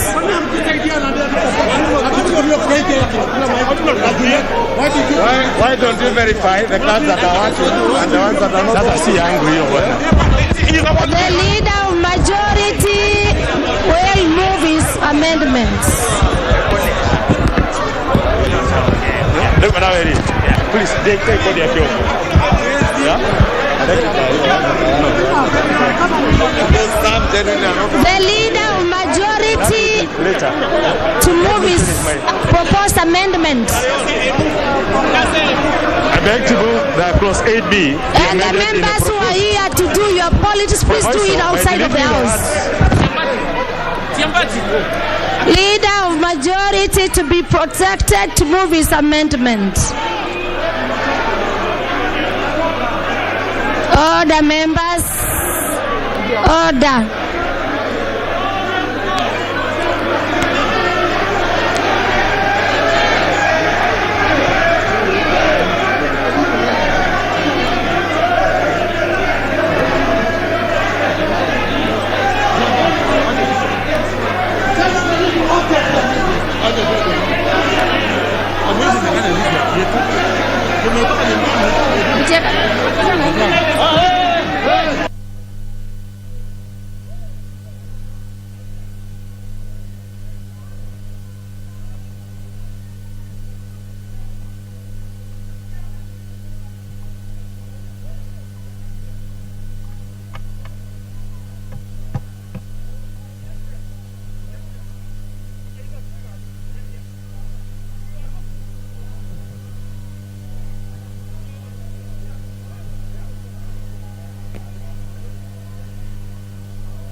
Honorable Chair, I beg to move that clause 8B of the bill be amended in the proposed proviso by deleting the words 6 months and substituting thereof the words 120 days.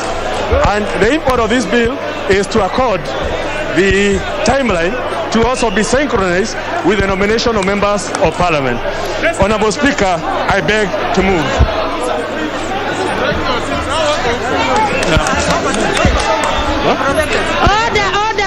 Order.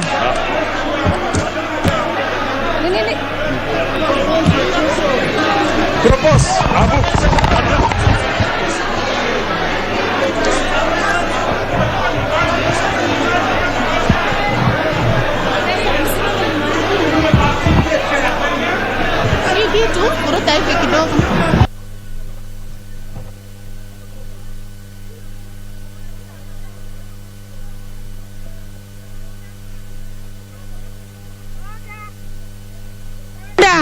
Members, having the leader of majority have been moved his proposed amendment. Leader of majority is on record having moved his amendment. I propose the question, which is that clause 8B be amended as proposed by the honorable leader of majority. Then I welcome the members who are speaking here. You can make your contribution. Let me have the members who are want to contribute to.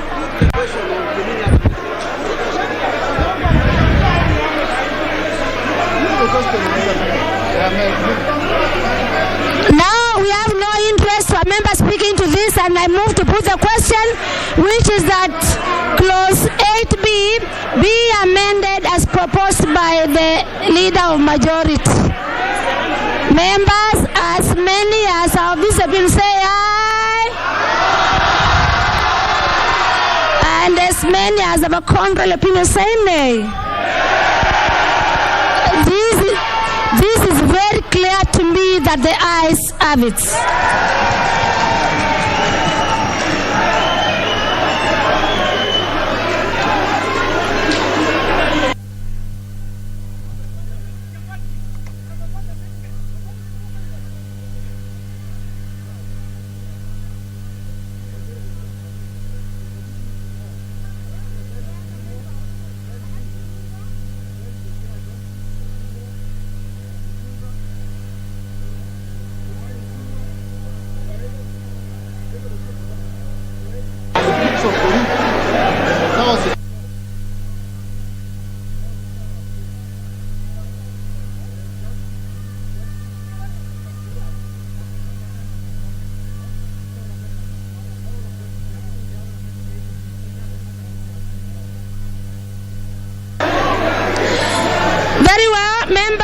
On clause 8B, order members, please resume your seat, and that's why you are concentrating on non-issues. You are concentrating on non-issues, and the serious members are taking a vote. Honorable members, having the Honorable Kimunya, that is the leader of majority, amendment being taken,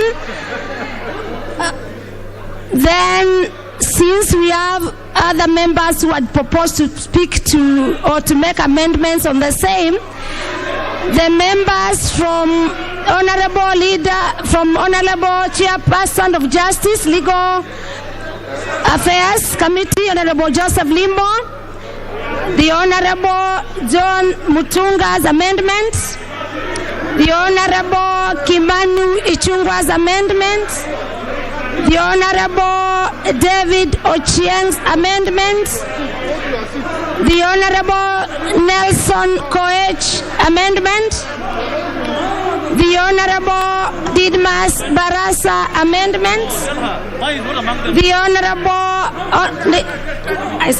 Honorable Nixon Koril proposed amendment, the Honorable Ndindi Nyoro proposed amendment, the Honorable Cecily Ibarire proposed amendment, The Honorable Dido Raso proposed amendment. The Honorable Dr. Chris Wambalo amendment, proposed amendment. And the Honorable Katuri Murungi proposed amendment falls automatically as a procedure. Further amendment. Tiambati, further amendment, please. I have given you a copy. No, I've given him a it is here. No. I have done a further amendment. Yes. I have already dropped it. It's here. What is it? Yeah. No. Members, honorable members, honorable members, honorable members, I have amendment clause AC. Please, Honorable Sakwa Bunyasi on clause 8, move your amendments. You cannot have a division on a procedure.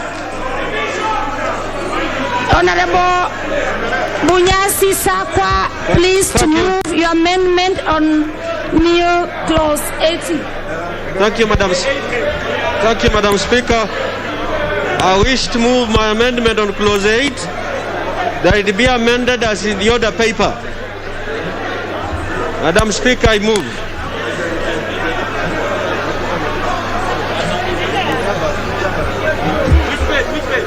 Huh?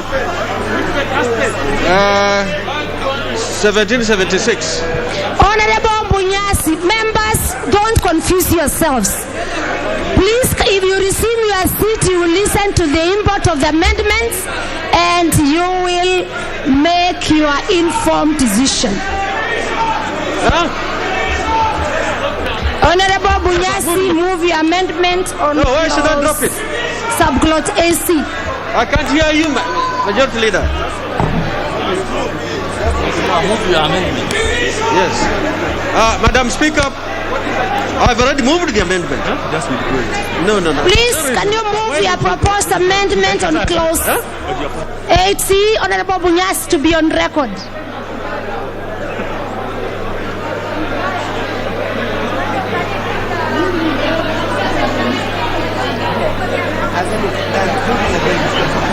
Madam Speaker, I wish to move an amendment clause 8 as shown in the order paper.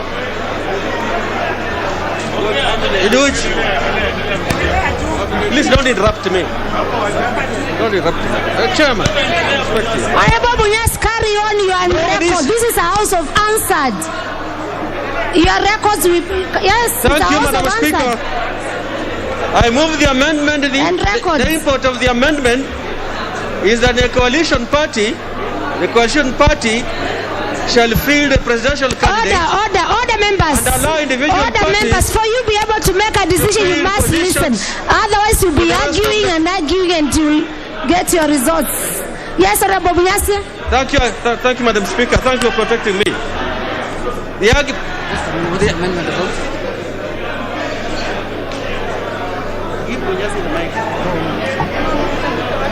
Bunyasi.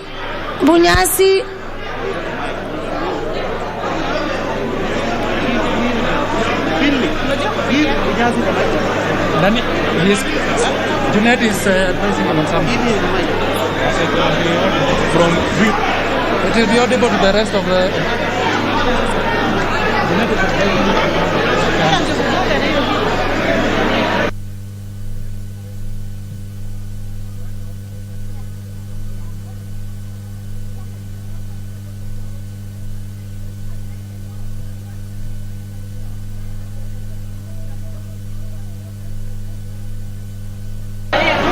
Madam Speaker, I need your protection. Huh? No, why? No, let's debate the thing. Let's debate it. Yes. Yeah. Honorable Honorable Bunyasi, Honorable, it is your amendment. I have already moved just too much. Let me have one of the other clerks also moving next to Honorable Bunyasi. Madam Speaker, I have moved the amendment that the coalition party shall field only a presidential candidate.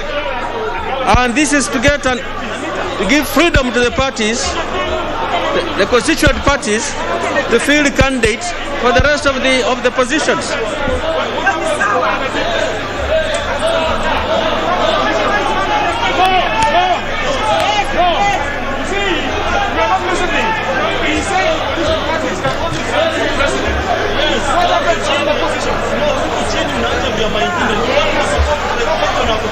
That is okay.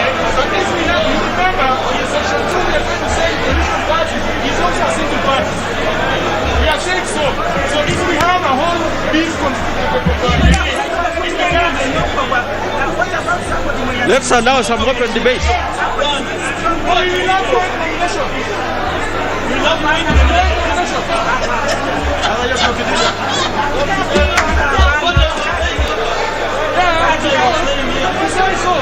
Okay, if you want to know the direction is going, you have to clean it up and by saying. Finished moving. Honorable, order members, please resume your seats for procedure. Allow me propose the question.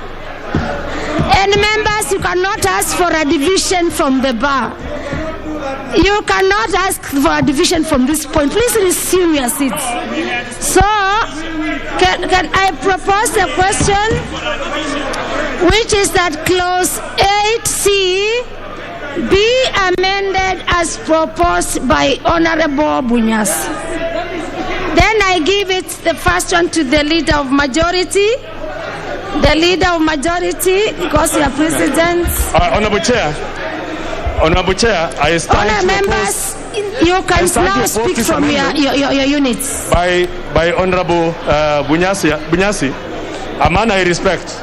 But on this particular issue, you cannot deny a party the right by law. Leader of majority, you are supporting, you are not supporting? I'm not supporting. Or you are not supporting? Because this is unconstitutional. It goes against Article 38. And you cannot deny a political party or define what a political party can do or cannot do. A political party is at liberty to nominate candidates at whatever level. And limiting it at this point would be the most unfortunate thing for this country. I beg to oppose, and I ask all our members to vehemently oppose this amendment.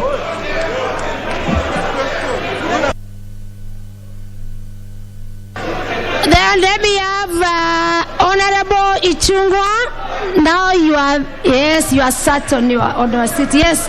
Now, Honorable Ichungwa. Honorable Chair. Honorable Chair. All the members, please can you listen to Honorable Ichungwa? Honorable Chair. Some of us are making decisions from information they do not even know of the import of the proposed amendment. Please can we have Honorable Ichungwa being listened to? Honorable Chair, even as I express my support for the Honorable Sakwa Bunyasi's amendment, Honorable Chair, I want to beg that Chair, since we're in a process of voting, that you ensure that every vote counts. Honorable Chair, I was seated right next to the Honorable Nixon Korir. My vote was counted and the gadgets worked. The Honorable Nixon Korir's card did not work.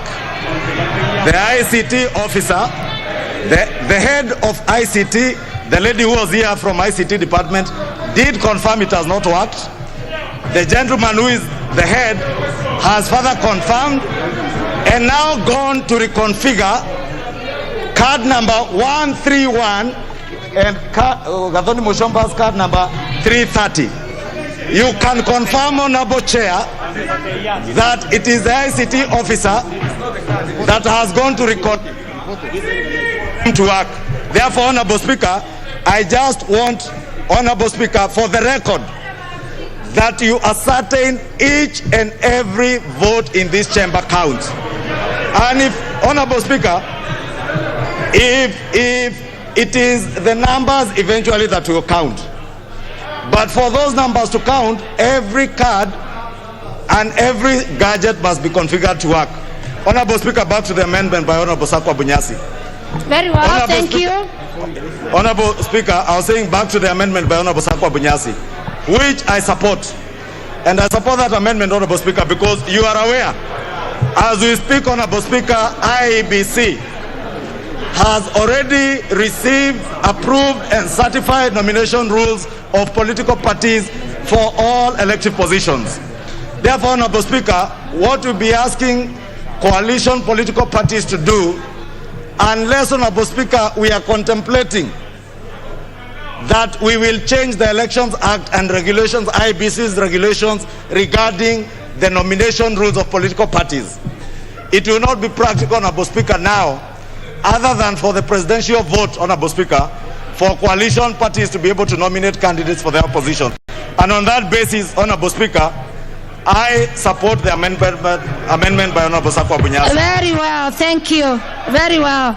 Members, before all the members have listened before I even propose a question. I don't need to consult. I've listened to the honorable member, Honorable Ichung'wah. And as I said before, as a matter of, in the event, and I even had to be on record, in the event that the systems were not working, I would have repeated, and I was ready to. But we confirmed from the systems, from the technical team, that the system were in order, and we proceeded. Now it's important. It is important for me to know this.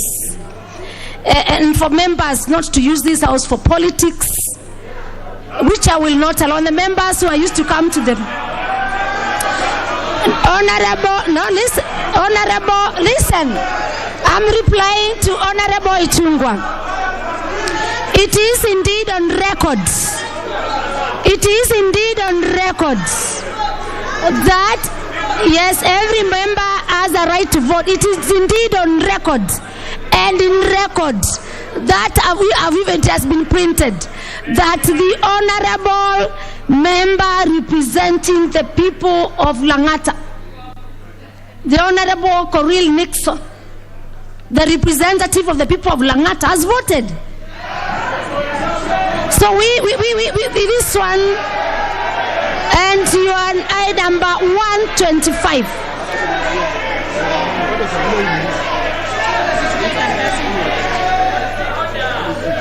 The Honorable Nixon Lang'ata, member for Lang'ata.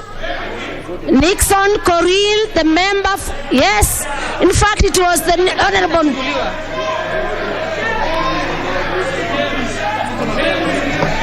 So allow now me propose the question.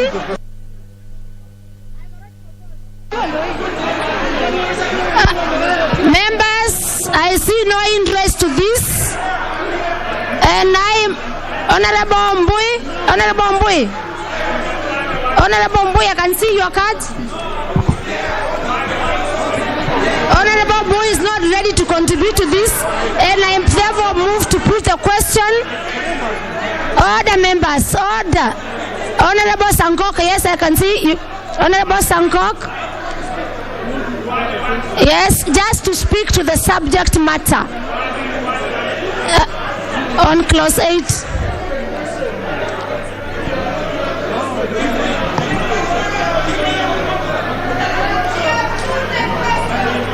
Yeah, I can hear members' mood, but let me hear Honorable Sankok.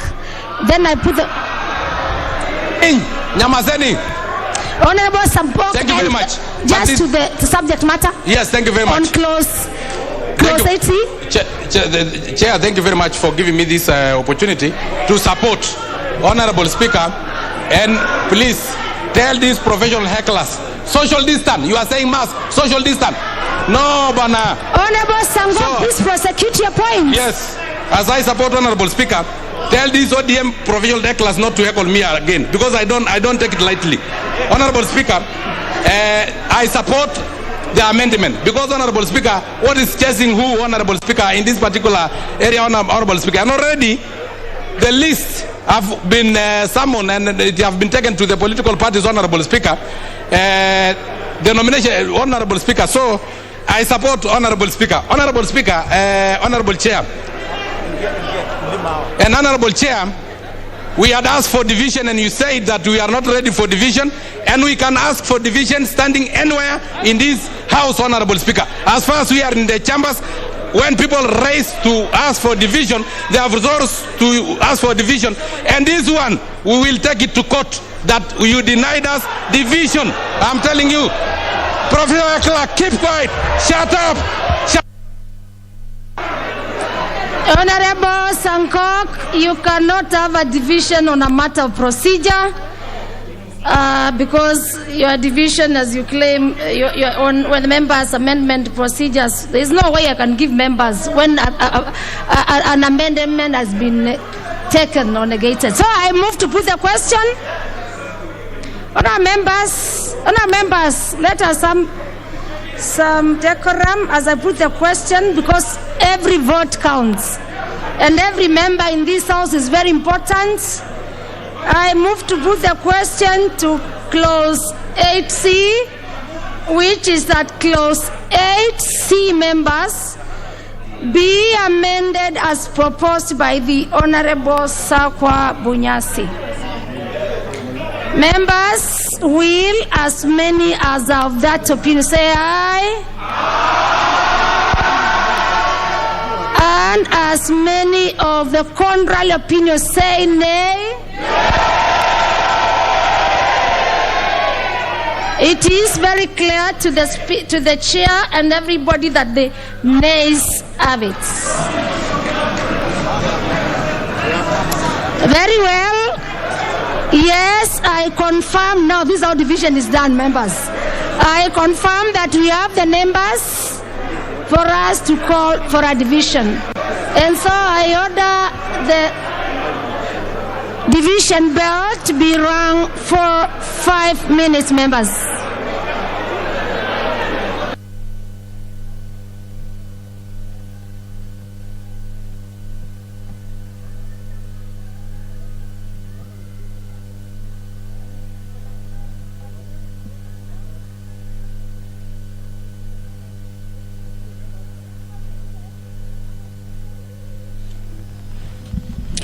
Well, members, they are preparing for another division.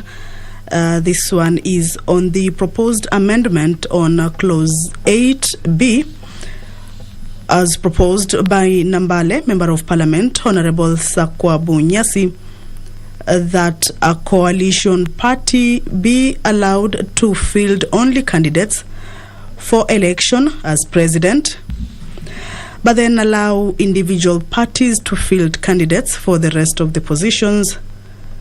This is an amendment proposed by Nambale, Member of Parliament, Honorable Sakwa Bunyasi, that seeks to have coalition political party to field candidates for election as president, but then allow individual parties to field candidates for the rest of the position.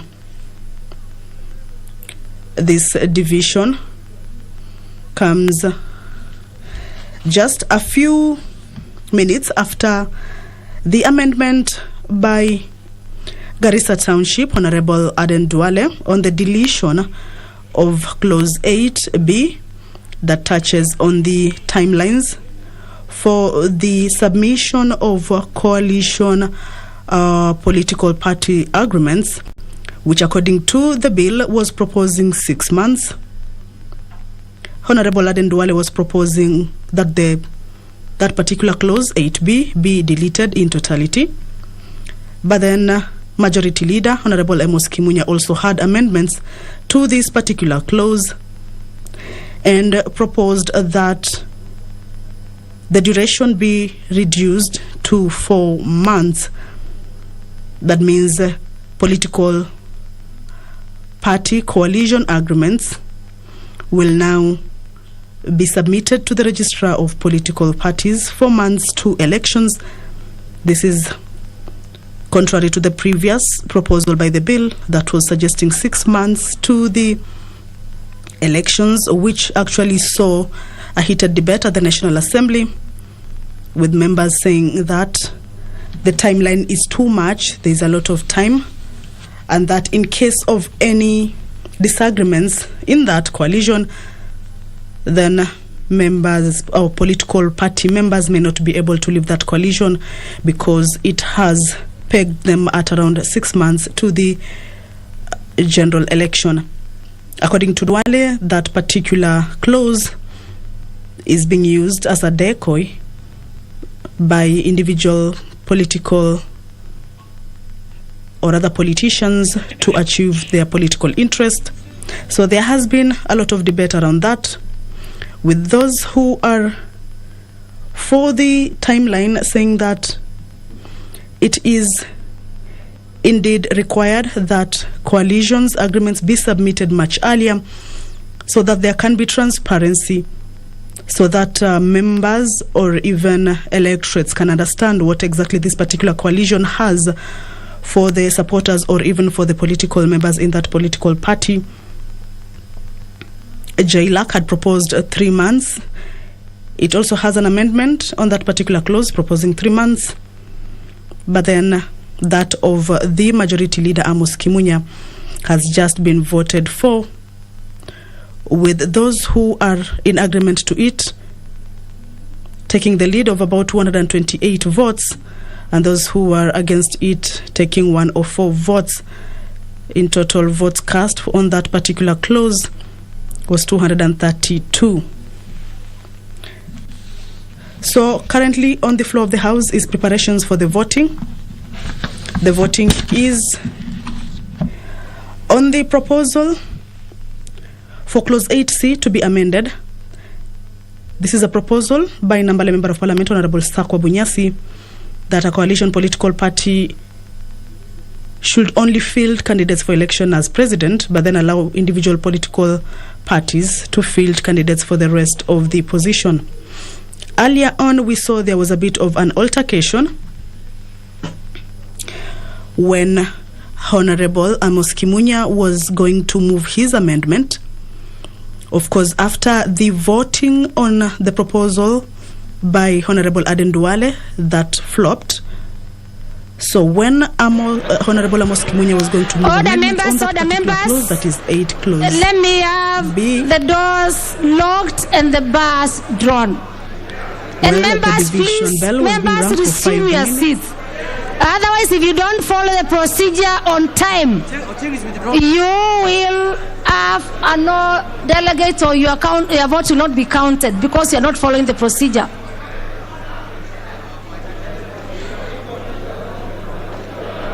The doors to be locked and the bars to be drawn.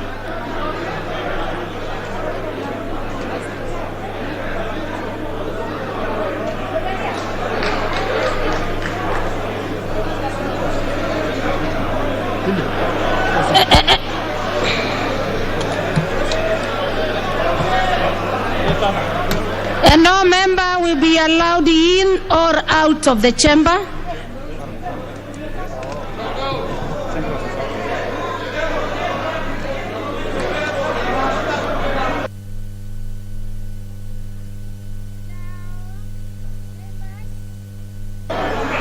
Members, please log out your cards.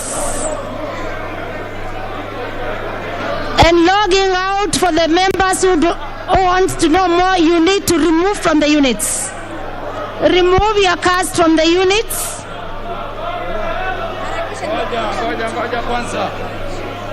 Yes. Please, can the doors be locked? Even the behind doors, can they be locked?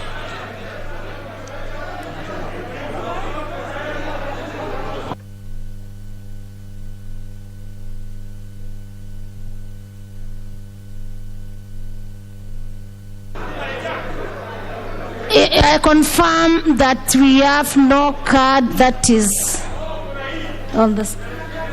Yes, but it is not. It has not been given the pin. There is no card indicating. But he has not put his pin. It is not indicated yet. Yes, very well.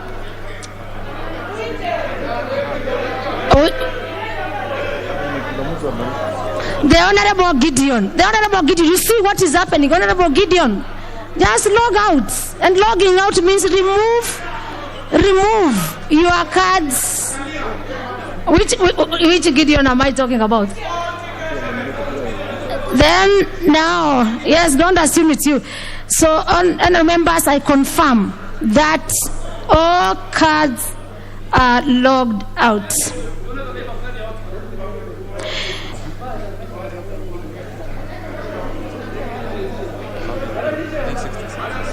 Members, can you log in your login, and that is logging in. Register yourself by logging in, members, for 60 seconds. Within 60 seconds, and do not remove your cards.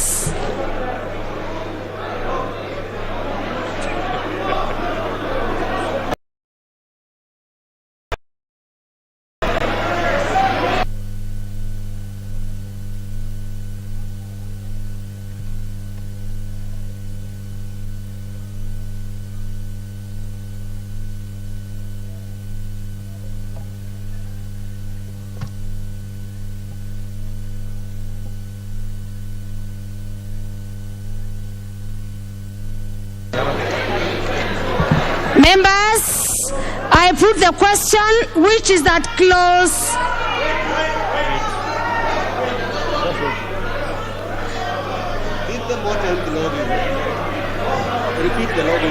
Members, honorable members, logging in is, I don't know, do I define it or do I put?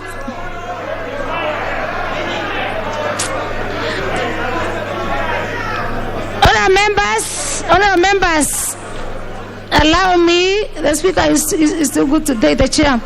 Allow you to log in again, so that at least you are so sure. Please, members, for every member to be so sure. Log out first of all, log out. And logging out, I mean remove your cards from the units.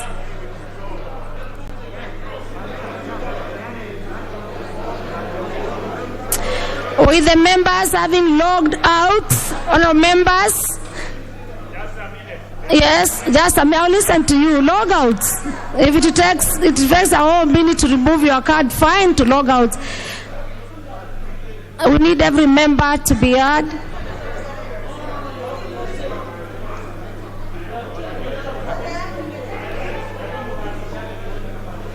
Log out. Members, ensure that all cards have been. A minute, Honorable Duale. Okay, the city officer. I'm so ordered. I wait for a minute.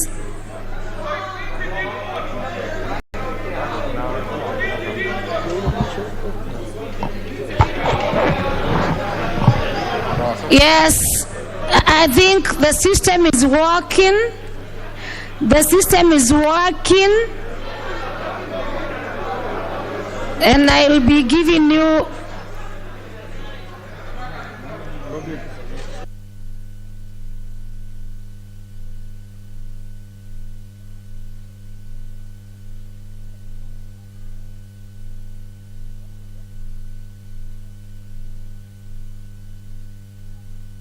Tell them to give us the sheet that has the pin. Tell us to give us the sheet that has the pin. Pale.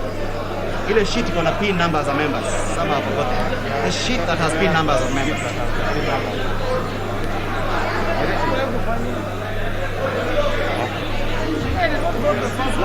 Let's go to Melity, pick some sheet.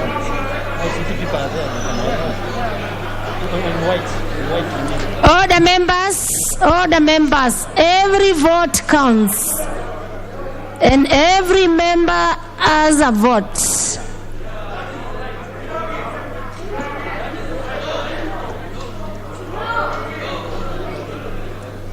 Members, are you ready? We start the process. I wait. Thank you. Let me listen to a few members. Yes. There is one member who is absenting. She has. Maybe she's trying to remember her PIN.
Order, honorable members.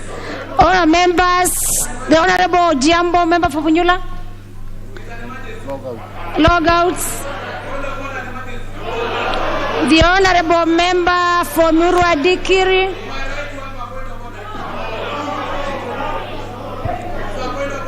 The Honorable Kipkolion East. Limo, he has logged out. All the members.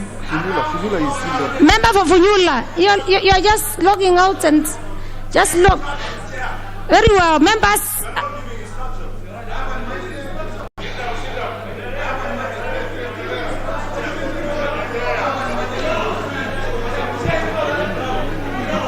Are we ready to log out?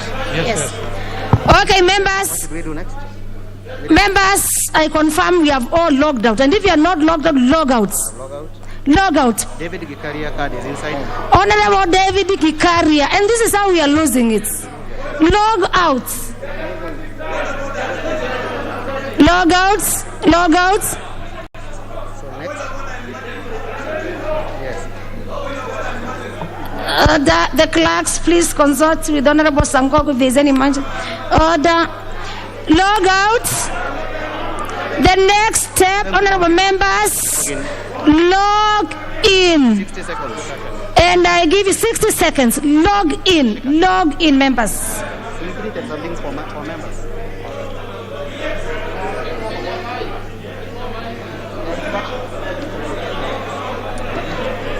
Seconds.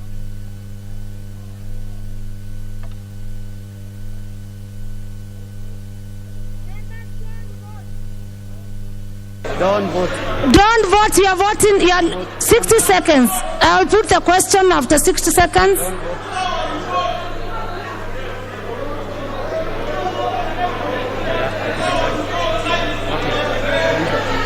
Now, 21 seconds. 21 seconds. Members, we have 21 seconds.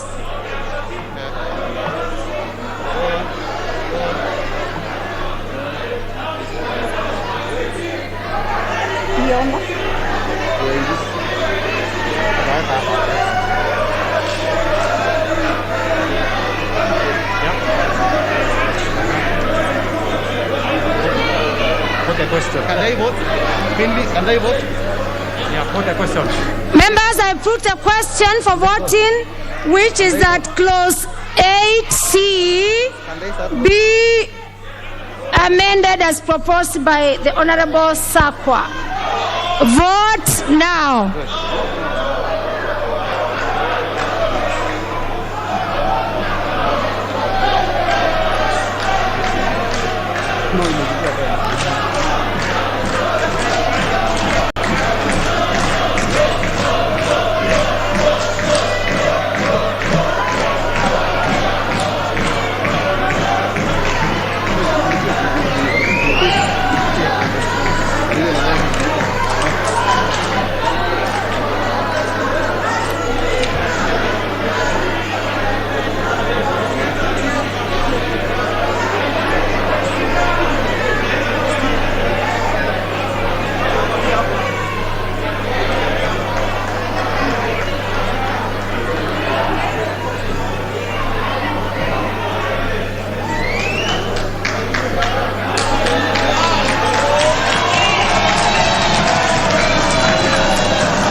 Honorable members,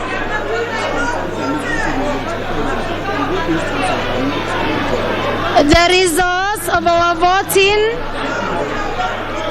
is also displayed in our screens. That the ayes have 111, the nays have 132.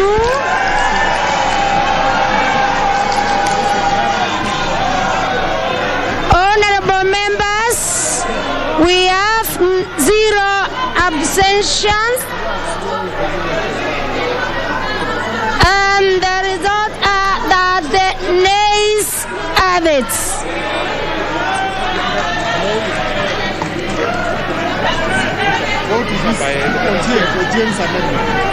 Honourable members, with that we move to Honourable Ochieng David amendment. The Honourable David Ochieng amendment.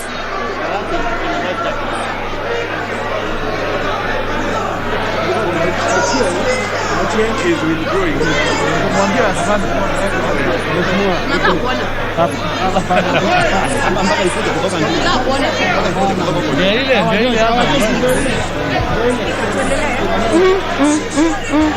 I'm just looking. Madam Chair. Madam Chair, thank you so much.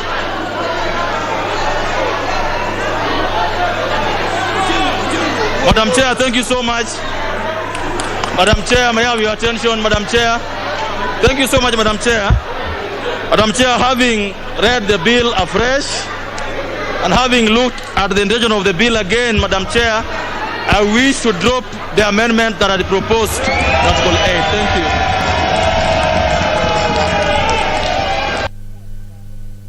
Order members. Order members. The Honourable David Ochieng has withdrawn his amendment. Honourable David Ochieng has withdrawn his amendment. And the doors.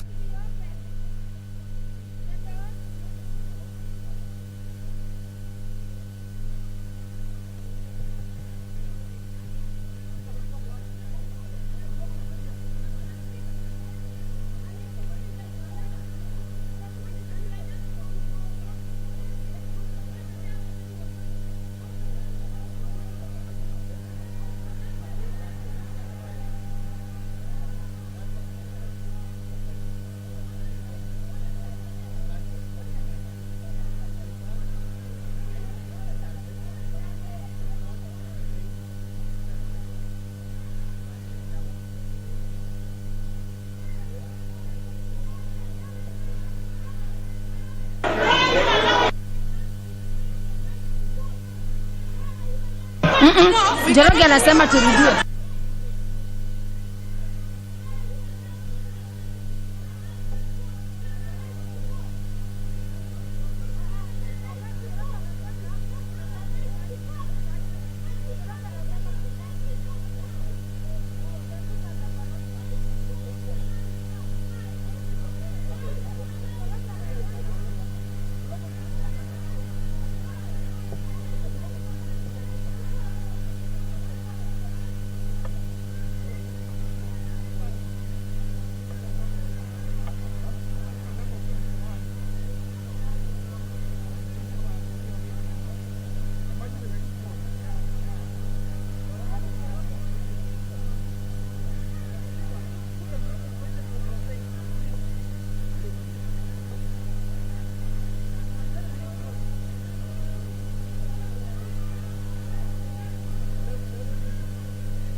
Order members, order members. Order members. Members, we had a whole week to confirm, and the communication from the clerk Open the doors first. Is that your cards, you're supposed even to be visiting the IT. So can I order that the doors be opened and the bar... So we are now that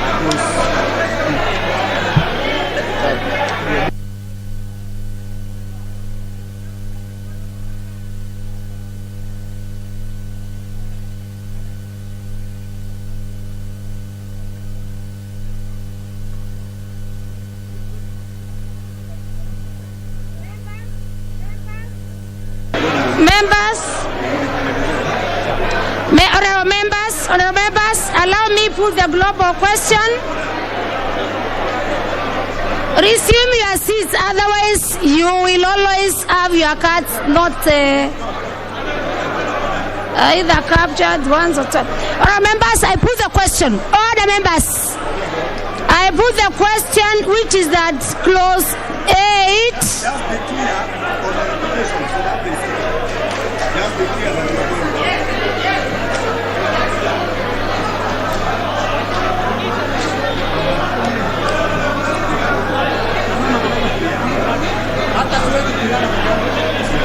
Honorable members, I give you 1 minute to resume your seats because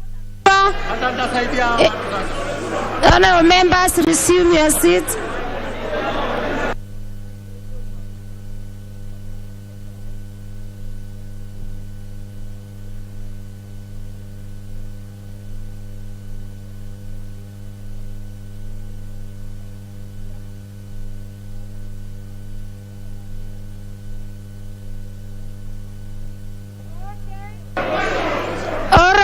Very well. All right.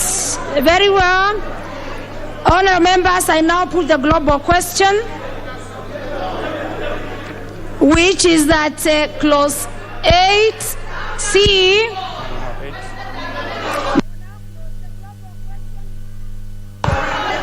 Honorable members, I put the question, which is that clause 8 as amended be part of the bill. As many as our officials will say aye.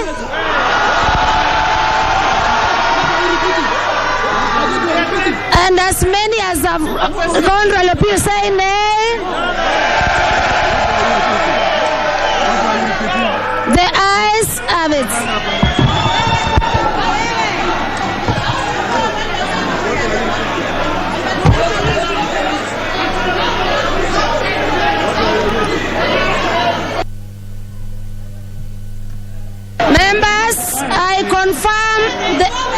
I confirm they have the division.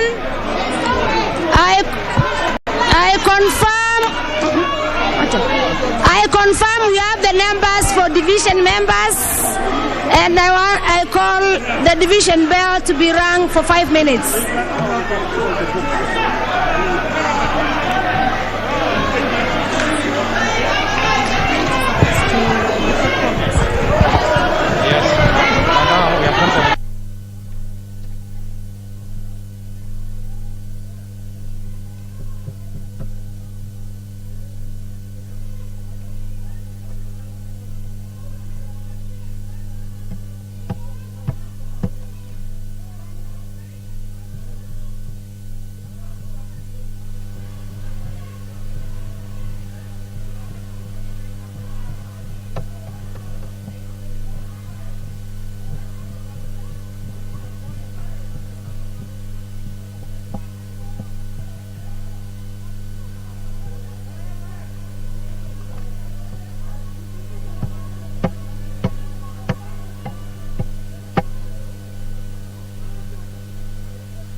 Tuondokee kwanza hapa speaker hapo kwanza. Order members, order members. Order members.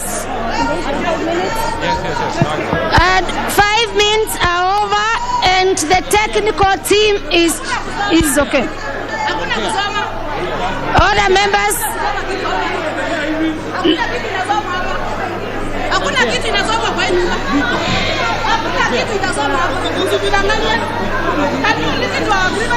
Members, can you log out?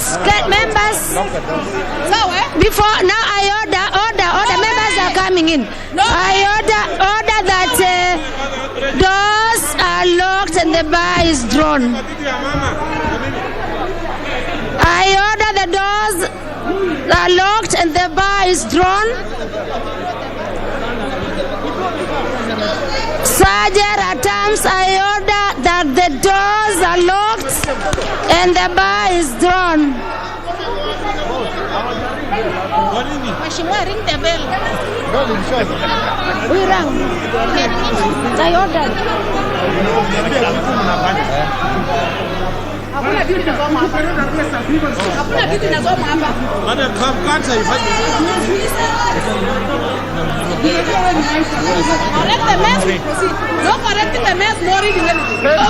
Step 3 members, please log out. I am just in the procedure. Members, please log out. The next one.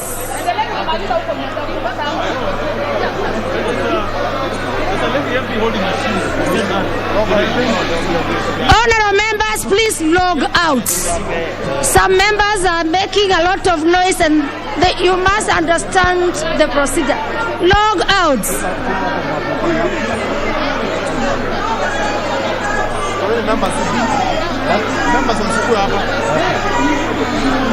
Logging out, members, please remove your cards. We are on the closets. Please log out. Madam Speaker, you are just proceeding without asking them.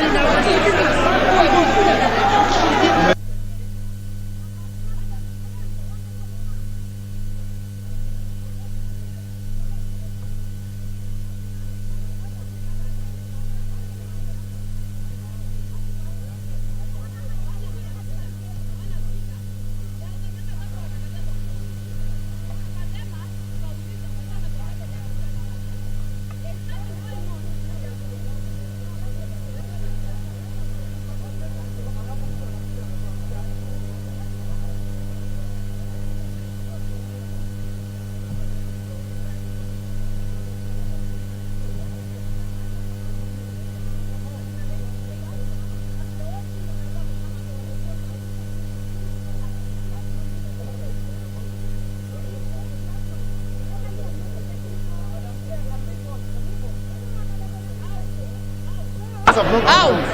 Yeah, but how now? There are some members who are not voting. All the members, can we have all members? Let me have no member here now. Honorable log out. Log out. Log out. Some members log out. Some members have not logged out, and that's why members you're losing. And members, when you log out, don't log in before instructions.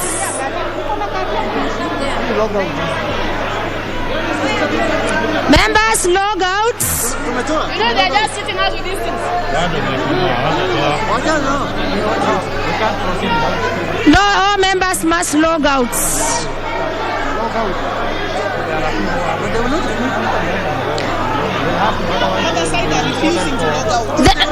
Members, log out.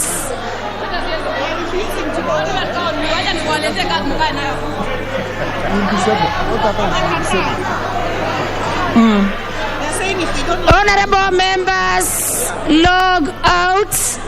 And logging out means please remove your card from the units.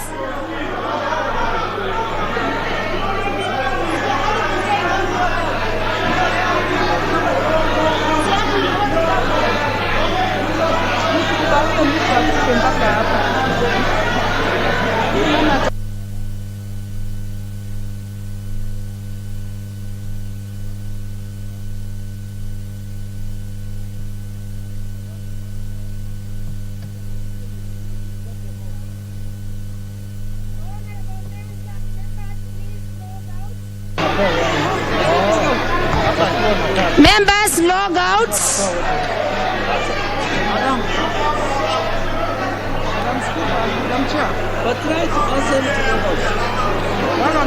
Honorable members, please log out.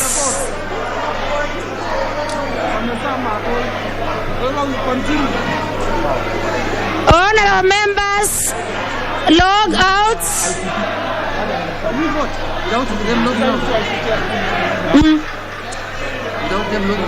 Log members, please log out.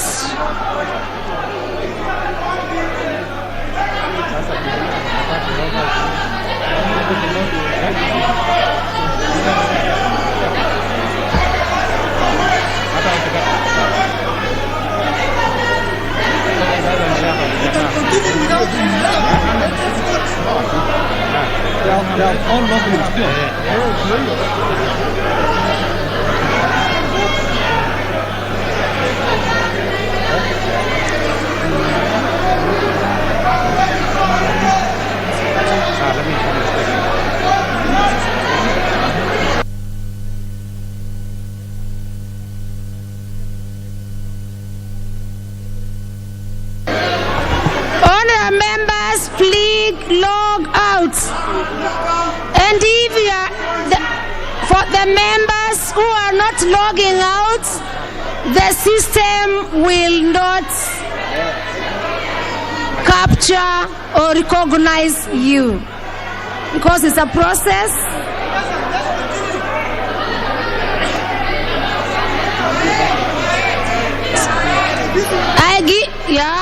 And that's how the members are losing, and some are not logging, others are logging. I'm taking you through the steps, members.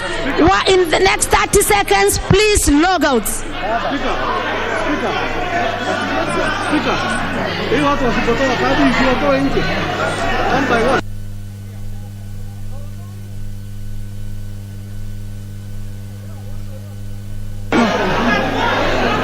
Okay, having ordered and given enough time for members to log out, honorable members, can you log in? I give you 60 seconds to log in.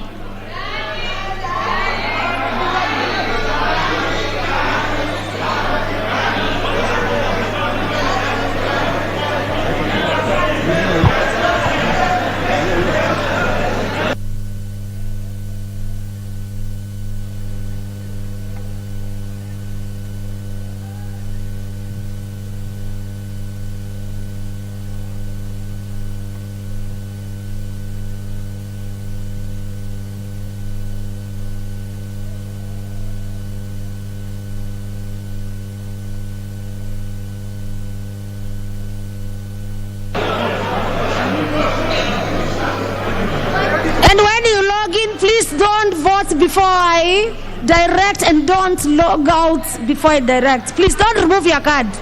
This is the mistake, members, we are doing. If you don't follow the procedure, we will find ourselves just... How many seconds? Put the question. All right, members, with that, I put the question, which is that clause 8 as amended be part of the bill. Vote now. Vote now, members.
Very well, members. As displayed in our screen, and the screen that all of you can see,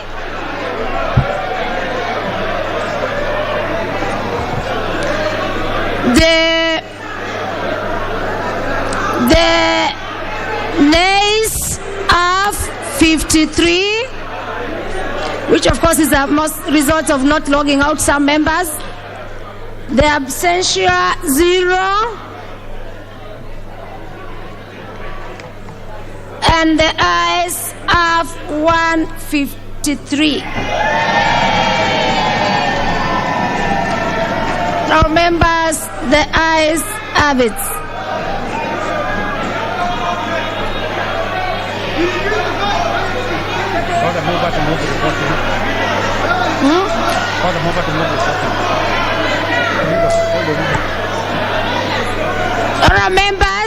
Honourable members, can we have the doors open?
Wasiwasi waniogopesha.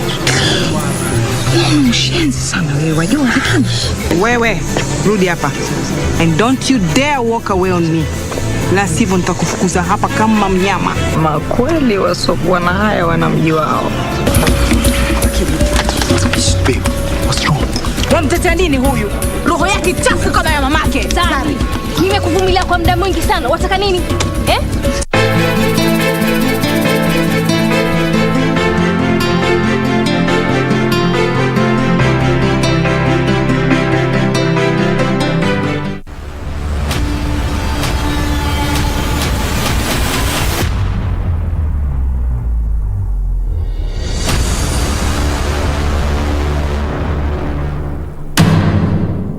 What if it's God's will for me not to have a child? This has got nothing to do with your ability to conceive. I want you to know that your pain is my pain. And your life, my life. Hey!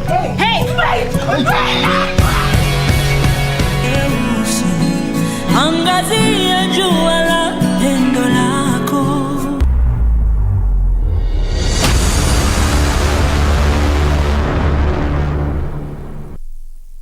Mundos divididos por una sombra de traición. What? Are you sure? Who is it? Well, I don't know. All I know is that there is someone. But the fact that you're telling me means you know. Over the years, I have heard rumors that Demian was a womanizer. But those were mere gossips, Lucia. I know that, but I don't want to. Why not? I can pay you. I'm a rich man. No, it's not about the money. And to be honest, I'm not happy to know that you lead a miserable life. On the contrary. Oh, please. Just please forget about what Demian wants you to do. Just drop it. Go away and forget about me, Leonardo. Leave me alone. But I can't. It will kill me.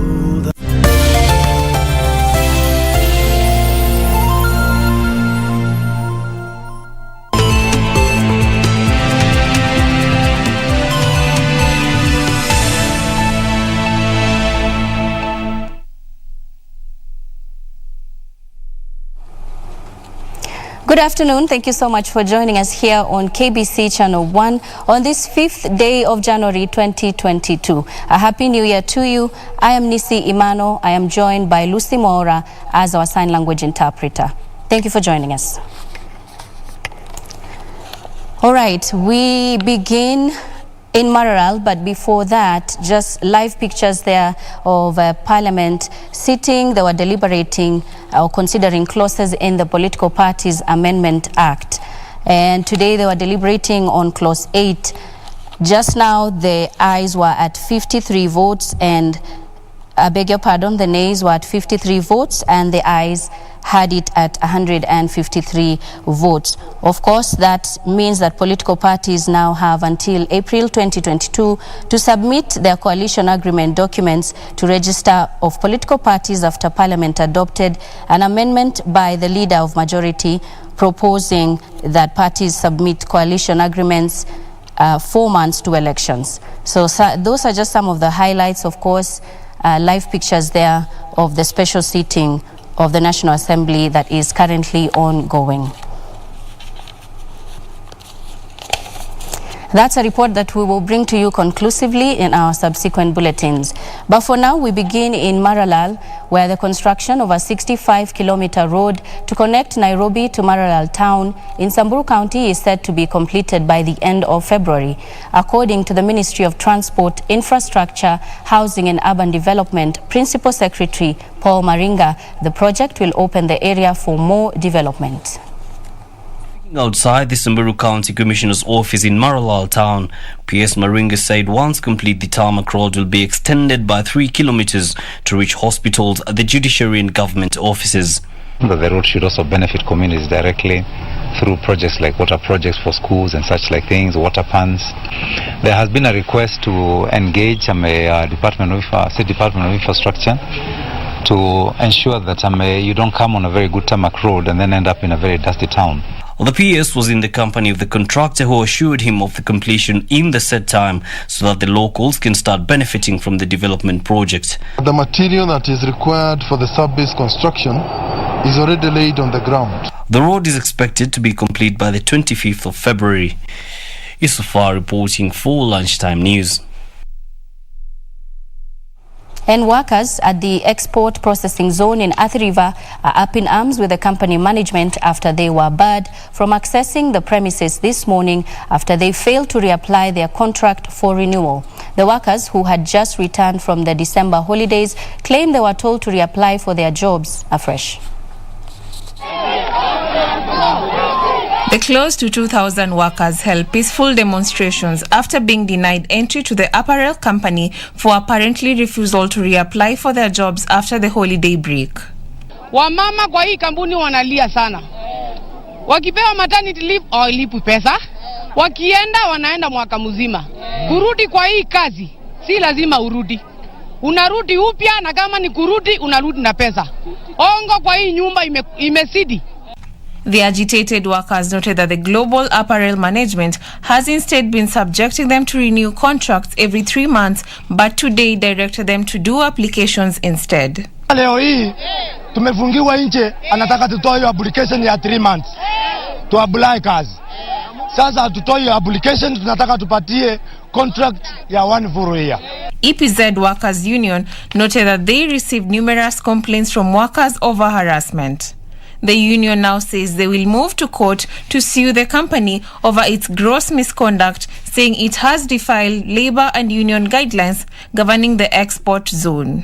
Leo ni siku ya opening day ya kufungua waingie kazi. Kupika kwa gate wameambia mkuje na application ndio uingie. Of which director mwenyewe, labor na union walisign hiyo kitu, no application, ni kurenew contract, renewal of contract.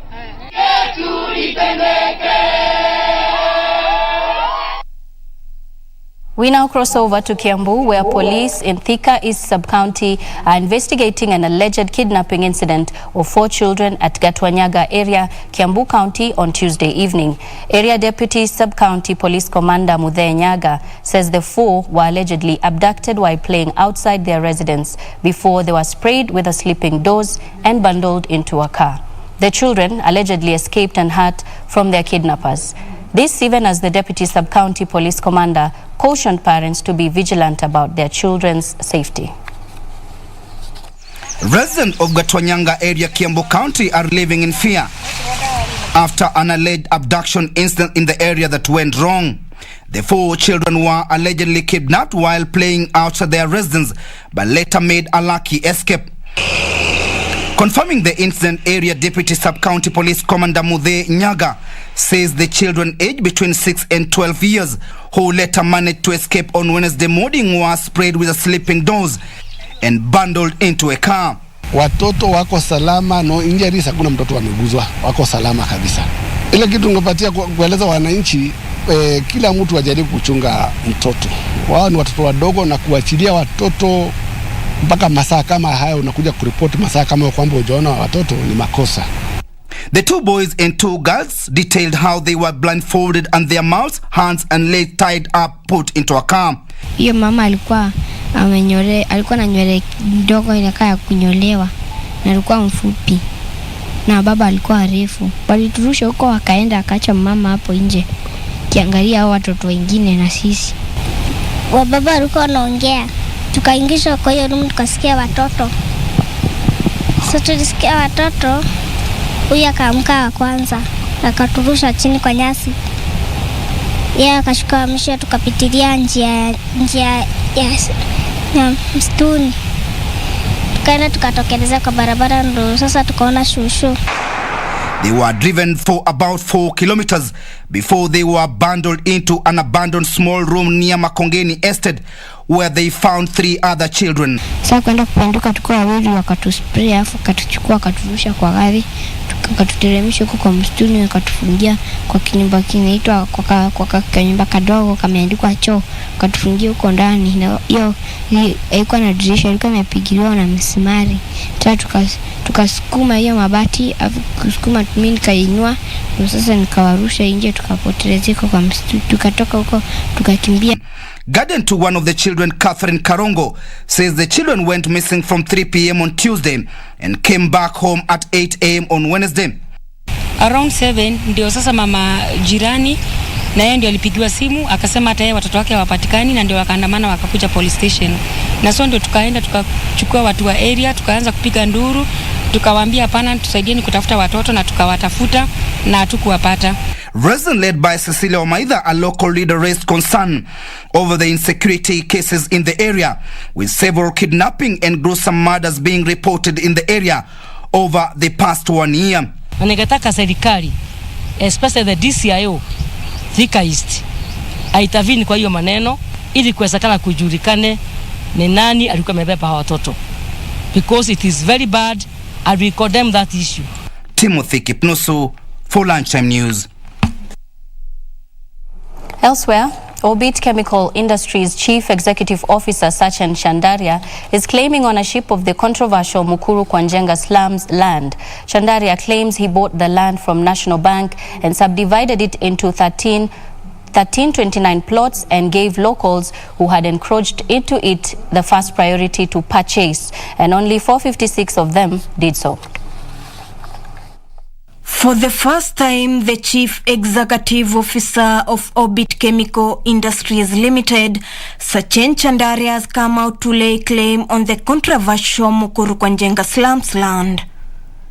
Chandaria claims he acquired the land in the early 80s from the National Bank of Kenya. Purchased this land on a tender from National Bank of Kenya in 1987. I have here a copy of the title, which I'll share with you. However, squatters invaded the private land in the early 90s, and they later went to court, and the court ruled on their favor. Orbit Chemicals gave the government 20 plots for public amenities, including schools, police stations, churches, which are already at ground. The land that has been sold to those people with legitimate titles, it is their land. The rest of the land is ours. I have faith that our justice system will protect the sanctity of title, and we. Orbit Chemical walipewa idhini na rais 2018 kutuuzia shamba, na rais mwenyewe akamkabidhi titles ili auzie wale ambao wakaji tulikuwa pale tukikaa pale kinyume. Tumeenda hata kotini ambao kesi ni ya tarehe 24 mwezi huu, tukistaki watu ambao wamekuja kuingilia kwa property zetu ambazo tumesipata kwa halali. Sasa ile kitu hatutaki, na ile kitu ambayo tutaki ni badi akipa we. The company, according to Chandaria, then gave the encroachers the first priority to purchase the land, which others did, and they now have title deeds. In 2018, Orbit we offered the title, the plots for sale, with a priority going to the existing illegal occupants of the land at the time. Ikiwa serikali inaweza ikanipatia title kama hii na bado inarudi inasema inaweka watu pale katika ground ambayo wanasema ati shamba ni ya serikali, ati mimi siwezi kubadilishwa kufika mahali pale kwangu. For Lunchtime News, I'm Ruth Wamboi. We now cross over to Kajiado County, where government says a third of its residents has been affected by the ongoing drought. Kajiado County Deputy Governor Martin Moshisho said the situation might worsen following failed short rains. For the past 8 months, Kajiado herders have been grappling with a severe drought that has claimed hundreds of livestock. The remaining animals so emaciated that their value in the market dropped drastically. Some parts of Kajiado County have not received enough rainfall for the past 2 years. The current short rains, however, couldn't help either, for only few places received the rains. Makali ya kiangazi inazidi. Tumeona mvua mfupi, sehemu kubwa haijaweza kufikiwa, na sehemu kidogo ambayo imefikiwa watu wamehama kule. Kwa hivyo nyasi na chakula ya ng'ombe itakuwa ya muda mfupi. Sisi zote basi tubaki bila malisho ya ng'ombe. Currently, most herders have relocated their animals to those areas, but the pasture is diminishing fast, leaving herders more vulnerable.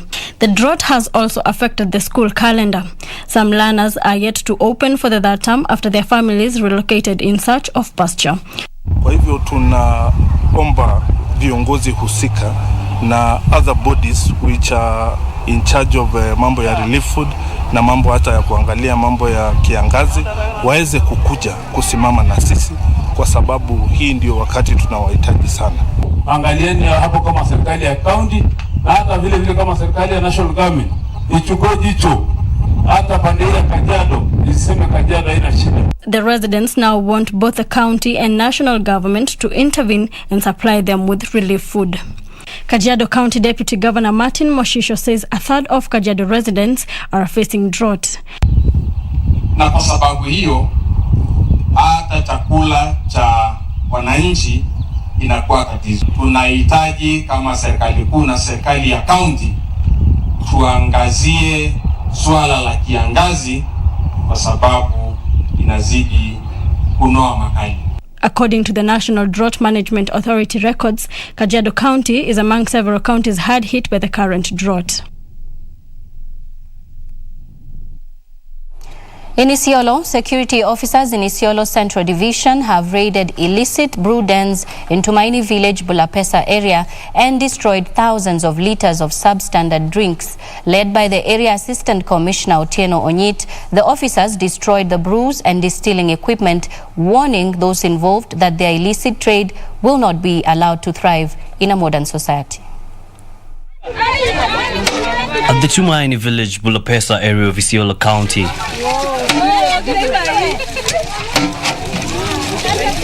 administration officers destroying distilling equipment.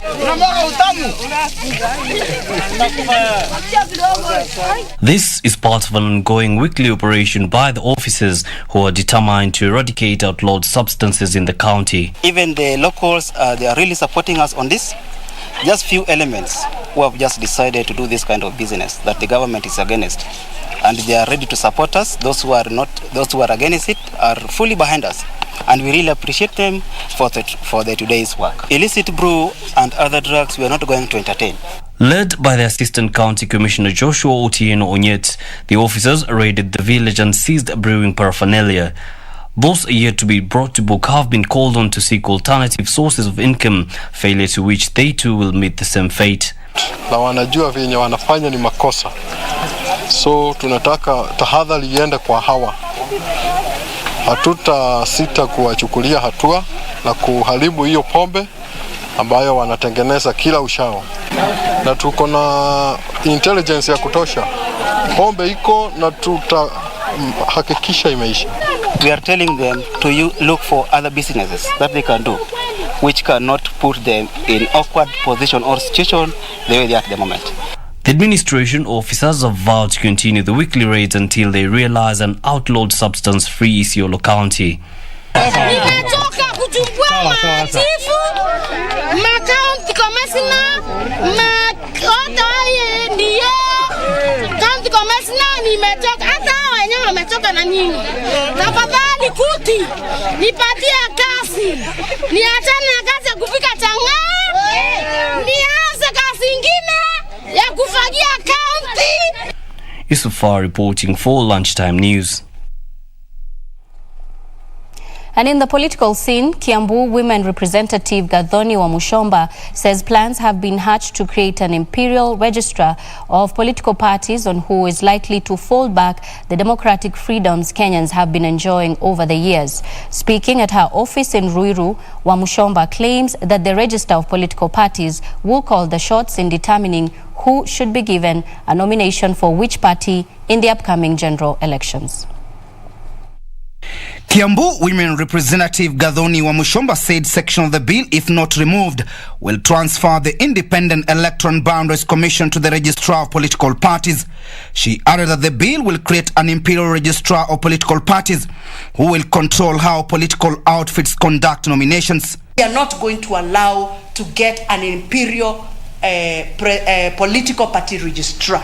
And there is no day we are going to allow a political party registrar micromanage and meddle the affairs of a political party, because that means mtoto ambaye anauza kahawa kwa soko ambaye angetaka kuwa MP, kama hajulikani na hayo mafamilia dynastic, huyo mtoto hatapata nomination ya political party kuwa kiongozi. Speaking at her office in Ruiru, Wamushomba insisted that anticipated changes in the bill are aimed at giving one presidential contender a competitive edge ahead of the August 9 general election.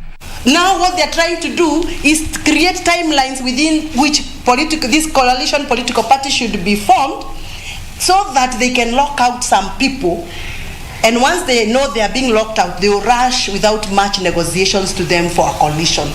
Wamushomba said UDA will certainly move to court to challenge the constitutionality of the bill. Meanwhile, elders from Nyaribari Chache has endorsed Henry Nyashio Otara for the bid to represent Nyaribari Chache constituency in parliament. Hapo awali kama wengine wamesema, tumeunga wenzetu mkono, watu wa Kambanane, watu wa Buguche, watu wa Busigisa, wote katika Nyaribari Chache tumewaunga mkono. Na wakati huu tunawaomba kwa unyenyekevu nao pia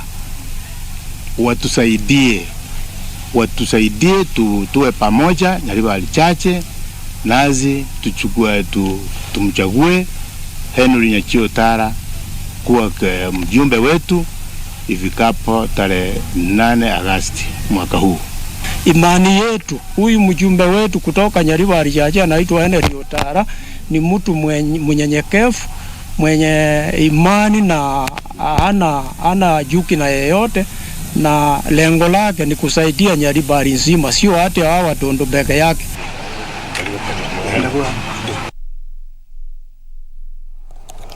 On matters education, more than 3,000 students from needy families in Murang'a County are said to benefit from a full county scholarship dubbed Nyota Zetu. Murang'a Governor Mwangi wa Iria at the same time underscored the need for better established national scholarship schemes to support education of children from poor families. The county government in 2019 established Nyota Zetu scholarship, where in every year more than 1,000 students from poor families benefit with full scholarships. Huu mradi unajulikana hapa Murang'a kama Nyota Zetu, na ni mradi ambao unawaguza wale ambao wamefinyika kimaisha, wamechaguliwa vizuri na huu mradi utaendelea. Tumefurahi kupata basari kutoka kwa our governor His Excellency Mwangi wa Iria.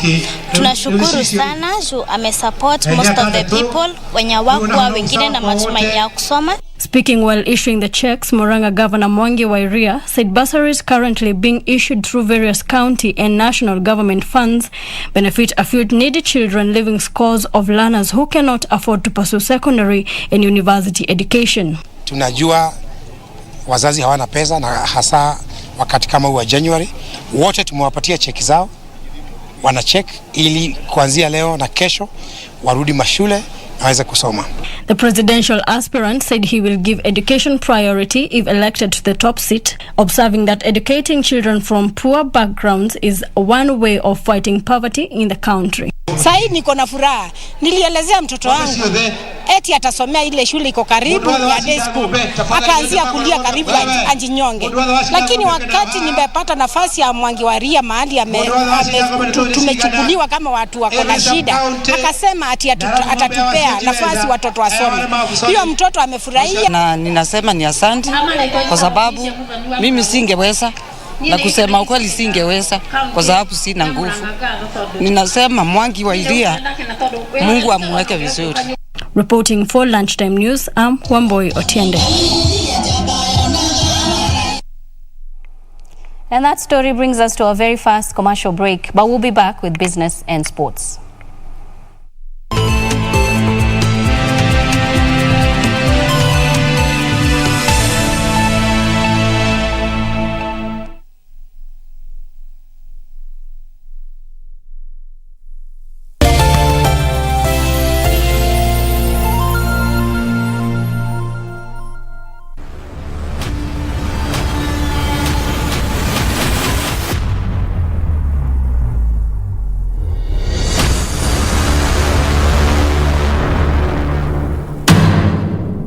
What if it's God's will for me not to have a child?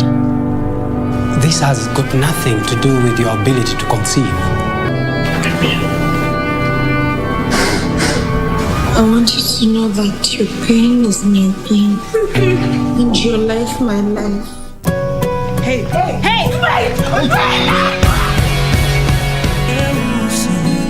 Angazia jua la pendo lako.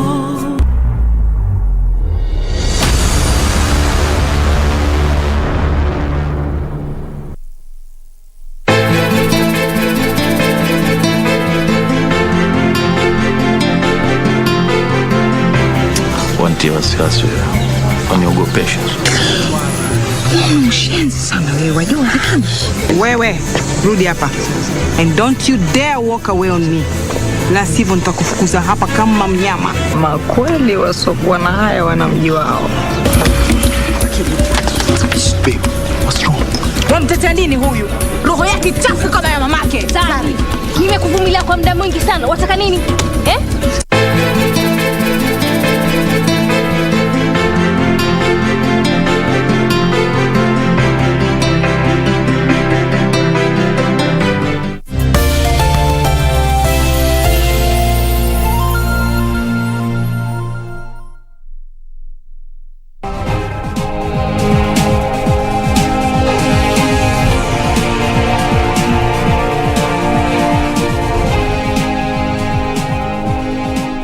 Welcome back. Thank you for staying with us. It is time now for business.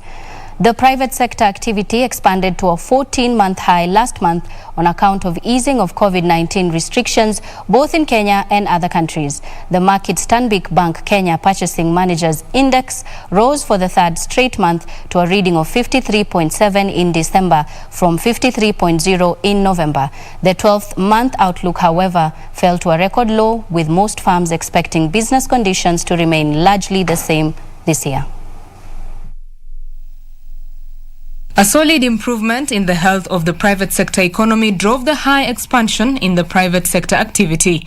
Driving the upturn was a further strong increase in new work intakes at Kenyan farms, who added to their workforces for an 8th consecutive month in December. Output levels rose sharply and at the fastest rate since the beginning of 2021. To manage higher workloads, companies increased the number of workers. Although the rate of job creation eased slightly from November's 2-year high, this allowed firms to lower their backlogs of work for a second month in a row. The pace of growth was the strongest seen since October 2020, with private sector players noting improved customer demand and better cash flow as economic conditions recovered further from COVID-19 restrictions. Business confidence for 2022 dropped in December as the Market Stanbic Bank Kenya Purchasing Managers Index shows the level of sentiment was the weakest seen since the survey began in January 2014, with just 19% of respondents giving a positive outlook. While there were hopes of expanding and offering new products and services in 2022, optimism fell as COVID-19 cases rose to record levels last month. The December data also indicated a sharp increase in input costs as raw materials were costlier due to ongoing supply issues and stronger demand. Efforts to build inventories in the face of strong new order inflows saw purchasing activity increase at the joint fastest pace seen in 2021. Betty Kiptum, Lunchtime News. And global ports operator DP World has begun construction of Senegal's Dayane deep water port, which is set to unlock significant economic opportunities for local businesses, create jobs, and increase the country's attractiveness to foreign investment. This will be Dubai-based company's biggest port investment in Africa to date, and a project that is set to boost the country's position as a major trade hub and gateway to West Africa. Details of this and more in the business news from Africa. DP World and Senegalese government have laid the first stone to mark the start of construction of the new port of Dayane. The investment of more than $1 billion will be done in 2 phases for the port of Dayane, which is the largest single private deal in the history of Senegal. The steps follows the concessions agreement signed in December 2020 between DP World and Senegal government to build and operate a new port at Dayane, about 50 kilometers from the existing port of Dakar.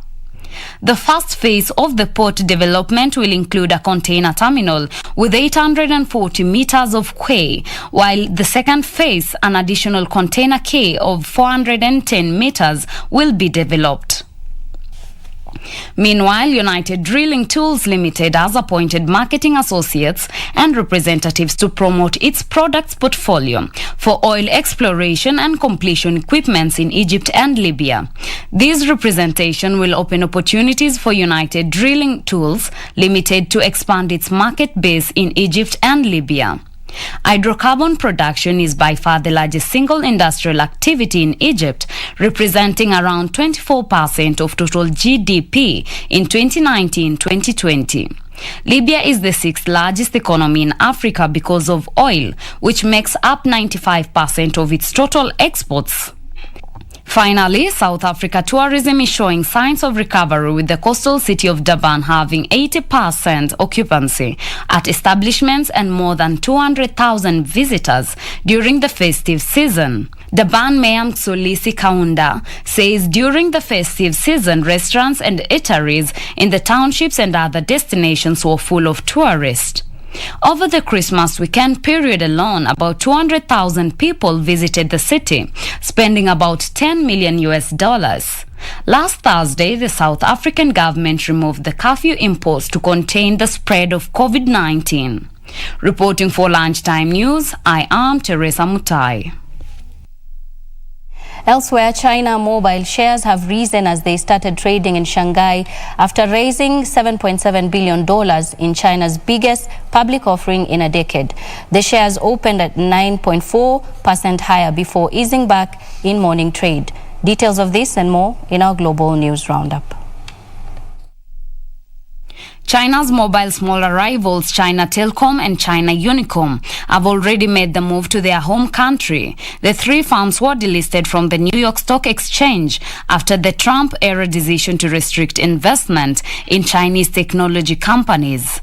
China's Mobile's Hong Kong listed shares also rose in early trade after the company said it will press ahead with a plan to buy back up to 2.05 billion shares, worth nearly $13 billion. The shares opened 9.4% higher before easing back in morning trade. China Mobile is now world's largest mobile network operator by total subscribers. Meanwhile, in the United Kingdom, travel industry groups have called for remaining COVID restrictions on travelers to be removed in the latest government review, with data last week suggesting 1 in 25 people in the UK currently had the virus. Airlines say passengers testing is having no real impact. The travel industry said compulsory testing for UK arrivals and departures had held back the sector's recovery. The trade body Airlines UK argued that continuing the current measures will be financially disastrous for the industry. It added that the current limits have depressed demand and dented consumer confidence. Passengers' numbers at airports fell by more than 30% after Omicron measures were introduced. The system has come under pressure in recent weeks as cases have surged, with appointment slots and home test kits periodically being temporarily unavailable. Finally, US car giant General Motors has lost its title as American top car seller for the first time in 90 years. Japan's Toyota claimed the top spot, selling more than 2.3 million vehicles last year, up to 10%. General Motors said its sales, which fell 13%, were hurt by the widespread shortage of semiconductors parts that has been affecting the car industry. The Detroit company had ranked as the #1 US car seller since 1931. Purchases remain depressed compared to the pre-pandemic levels as companies grapple with supply chain woes, problems that have also pushed prices higher for consumers. GM sold roughly 2.2 million vehicles last year, down from 2.5 million in 2020, relying on its profitable pickup trucks and SUVs to boost its bottom line. But it has been forced to cut production amid the shortages. Reporting for Lunchtime News, I am Teresa Mutai.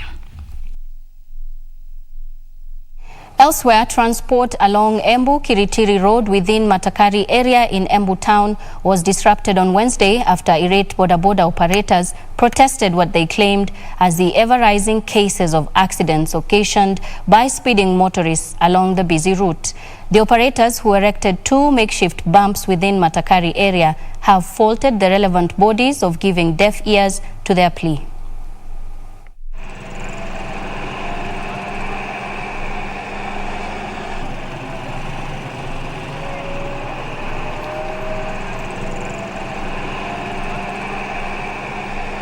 Unajua, suluhu ya kudumu ni watu madriver kuwa waangalifu wakati wanapopeleka magari za abiria na wale wanaopeleka bodaboda. Kwa ufupi ni sisi sote kuwa waangalifu wakati tukiwa barabarani. Ndivyo tu tunaweza kuepusha ajali za barabarani, kubeba ile watu wanaoruhusiwa, hata watu wa pikipiki. Kwanza hiyo ni makosa kubeba watu watatu kwa mara moja.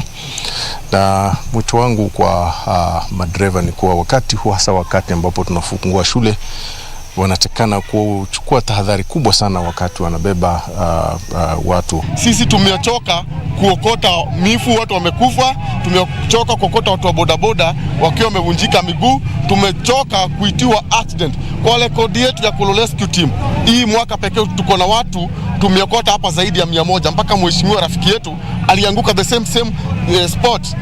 Juzi gari ya polisi ilianguka the same spot. Now, we set out on a journey that will see us take you across the country, county by county, courtesy of a weekly segment, County Fact File. It is a snapshot view of each of Kenya's 47 counties. To start us off is Mombasa County 001.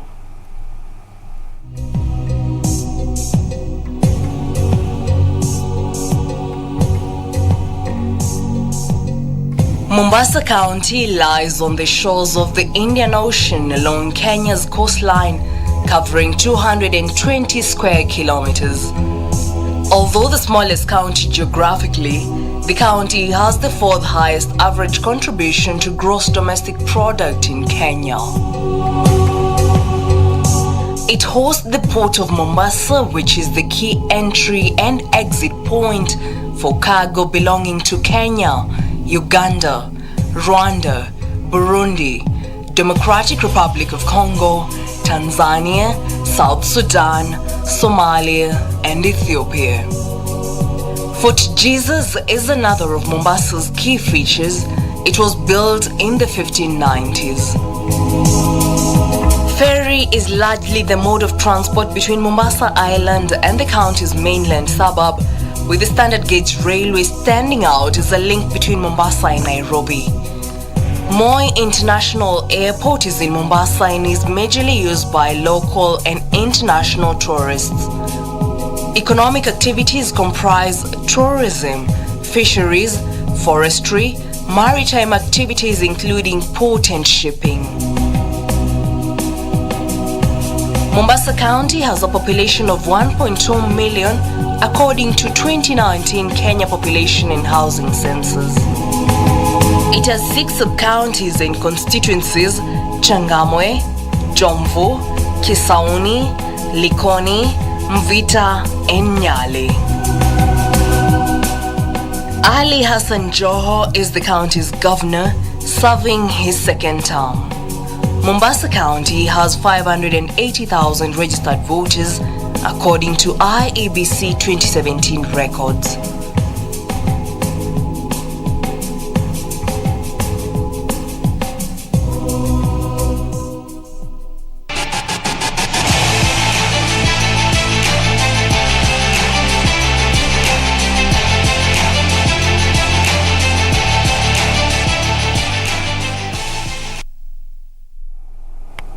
Time now for sports, and Morocco, Ghana, Gabon and Comoros form Group C of the postponed Africa Cup of Nations, which will be held from this Sunday to 6th of February in Cameroon.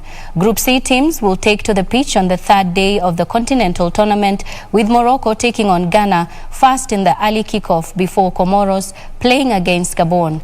Group C is our focus today on the AFCON countdown, with just 4 days to go. Waiting for a cross. VAR are checking.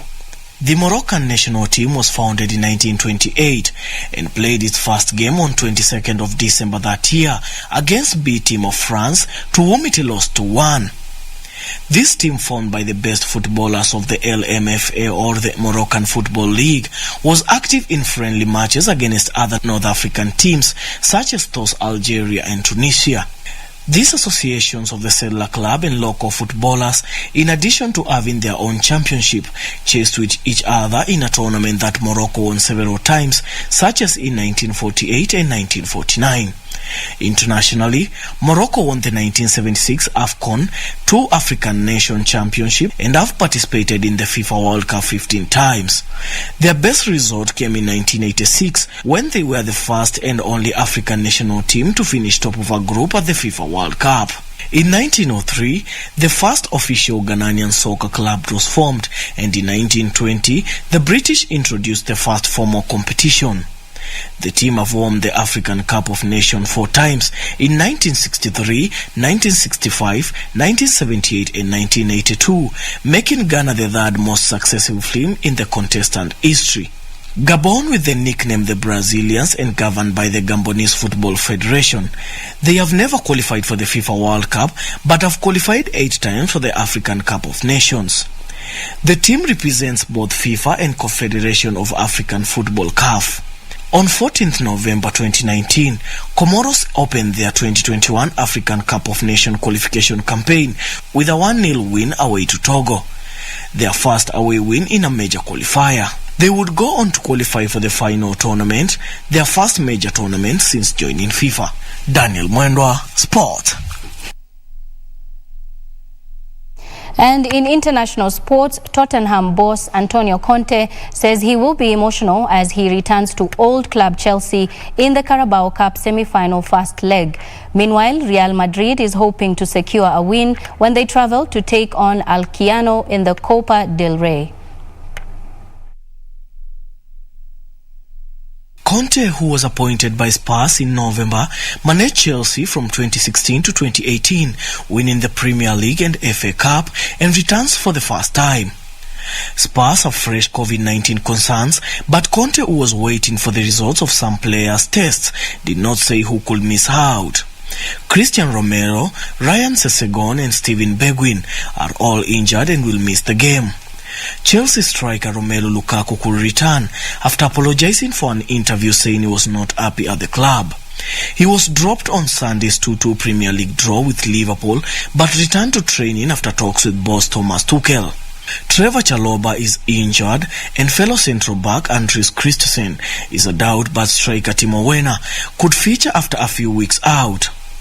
Meanwhile, Real Madrid is hoping to secure a win when they travel to take on Alcoyano in the Copa del Rey. Real Madrid started the new year on a disappointing note, falling to a 1-0 defeat to Getafe in La Liga last weekend, and will be aiming to bounce back quickly with a strong display in the first cup tie of the campaign. While the competition might not be top priority for Carlo Ancelotti and co, they will look to go distance, having last won the trophy way back in 2013-2014 season. Daniel Mwendwa, Sport.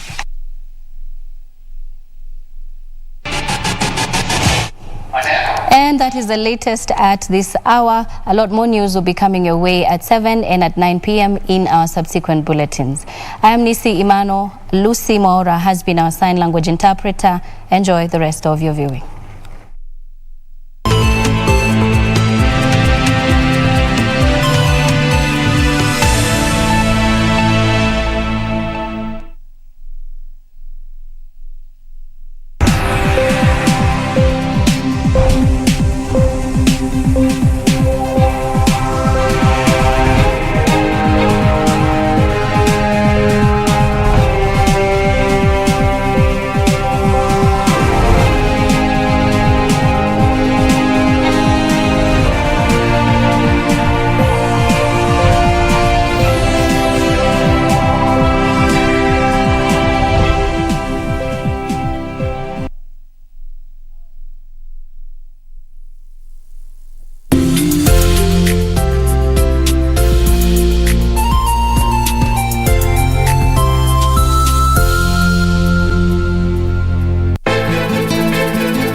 Wasiwasi waniogopesha.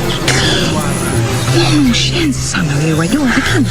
Wewe, rudi hapa. And don't you dare walk away on me. La sivyo nitakufukuza hapa kama mnyama. Makweli wasokuwa na haya wanamji wao. Babe, what's wrong? Wamtetea nini huyu? Roho yake chafu kama ya mamake. Sari, nimekuvumilia kwa muda mwingi sana. Wataka nini? Hey,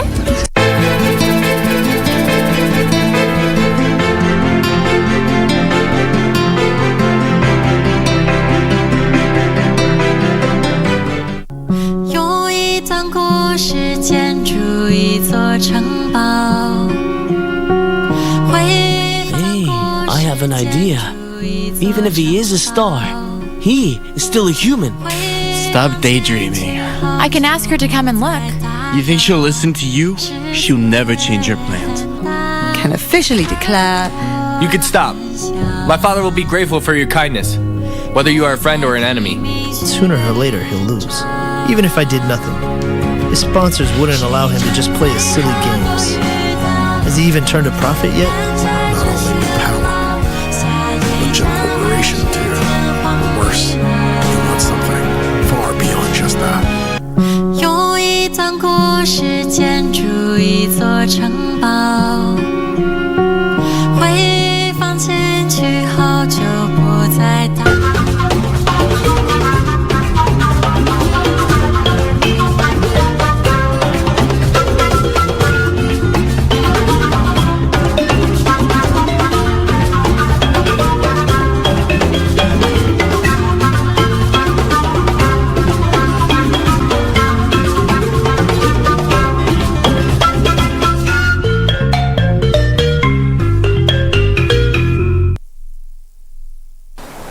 Ujambo mpenzi mtazamaji wa KBC Channel 1.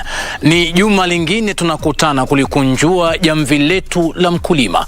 Lengo letu likiwa sawia na ruwaza ya mwaka wa 2030, kupiga marufuku janga la njaa nchini kwa kuelimisha njia badala na mwafaka za kufanya kilimo biashara. Kama desturi, mie ni wako Frederick Mbadha. Karibu.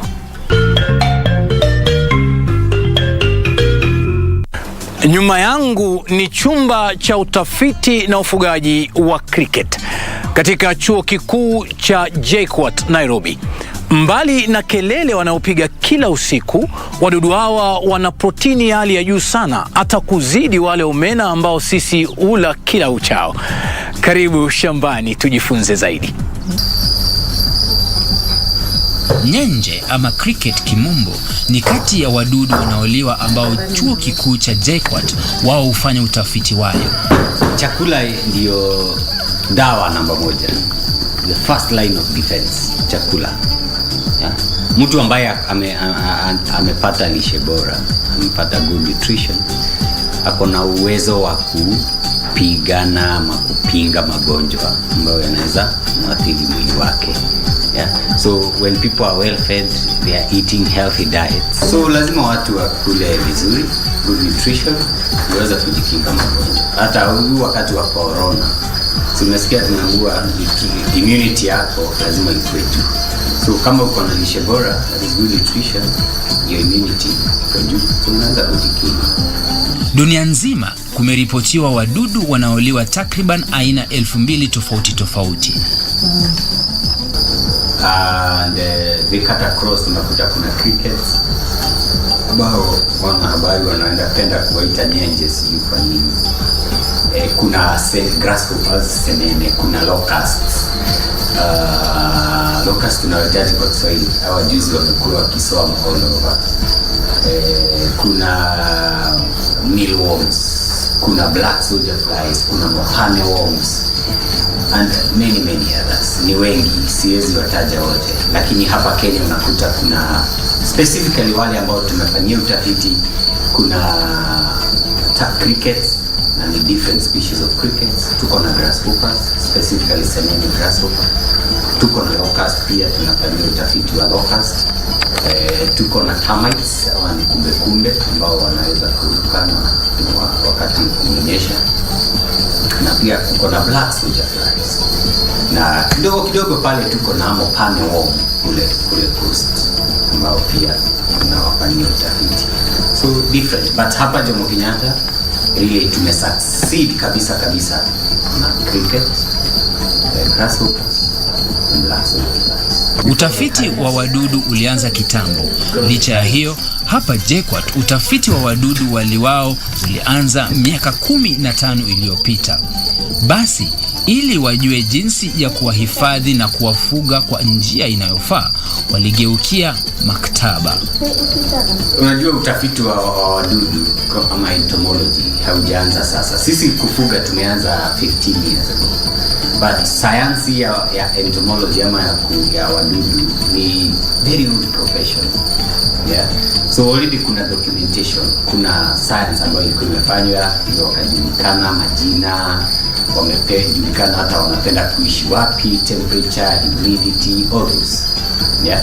So sisi kile tulifanya ni kuenda tu kwa literature and we dug out a few basics.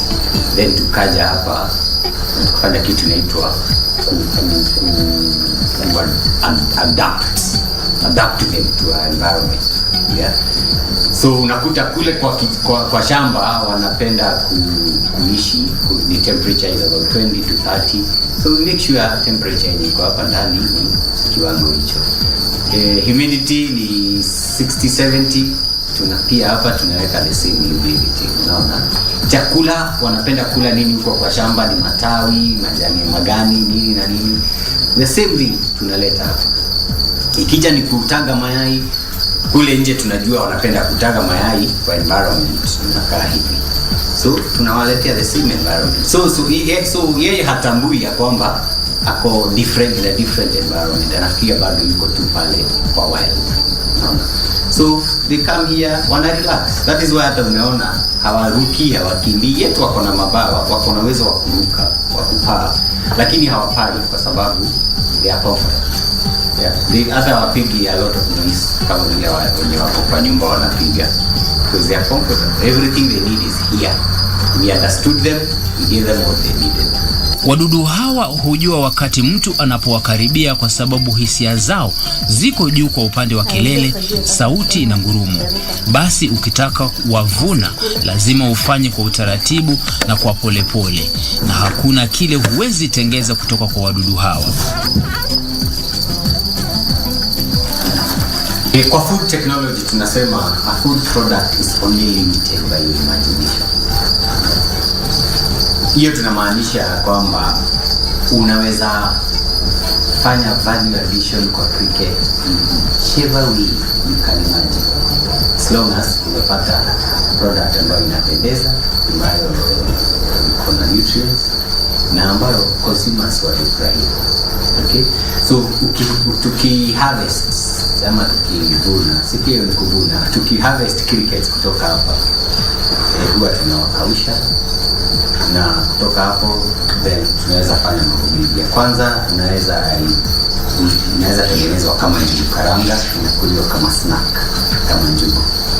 Pia inaweza kuwa milled, kuwa powder, na inaweza ongezwa kwa vitu nyingi, kwa ugali, kwa mboga, kwa chapati, chakula, kwa mkimo, anything, because ni protein.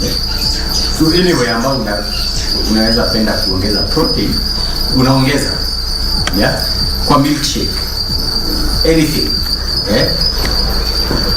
unaweza iweka pia kwa baked products, muffins, queen cakes, cakes, biscuits, bread, anything. Siku hizi naona mkate iko na I don't know, oats, sijui njugu karanga, sijui nini, something you can weka hata kwa pizza. Your topping yake you can put in, you can put in whatever. You can actually then pia unaweza karanga crickets such that it becomes kama a stew ya ugali, stew ya fries, kama vile unakula fish na ugali, you can eat crickets na ugali. Manufaa yao nayo ni mengi mno. Kwanza ni chakula kizuri na kitamu kama mlo wowote ule ulioandaliwa vyema. Pili, wako na protini ya juu ikilinganishwa na wadudu ama wanyama wengi tunawala. People should farm and eat them because they taste good. The second thing is that they are very nutritious. High protein. Tunasema crickets wako na protein mara 2 ya fish, mara 2 ya omena, mara 2 ya chicken, mara 3 ya beef. So you, for the same kilo of cricket, you get more benefit in terms of protein, and which has better amino acids, which are good for your muscles and bodybuilding, etc. Number 3 ni kwamba kufuga cricket haihitaji fedha nyingi. Ukiwa na 10,000 zako 10, 20,000 umeset up shamba ya cricket. Unaweza kuanza kufuga na kuharvest cricket. So unlike ng'ombe ama kuku ambao unahitaji maelfu, hii unahitaji pesa kidogo and you start off. Na wakati wakulima wanakuja hapa, tuna waonyesha different techniques za farm, from very small scale hadi scale kubwa. Unaweza lima na bucket. Hii ni bucket ni shilingi 250.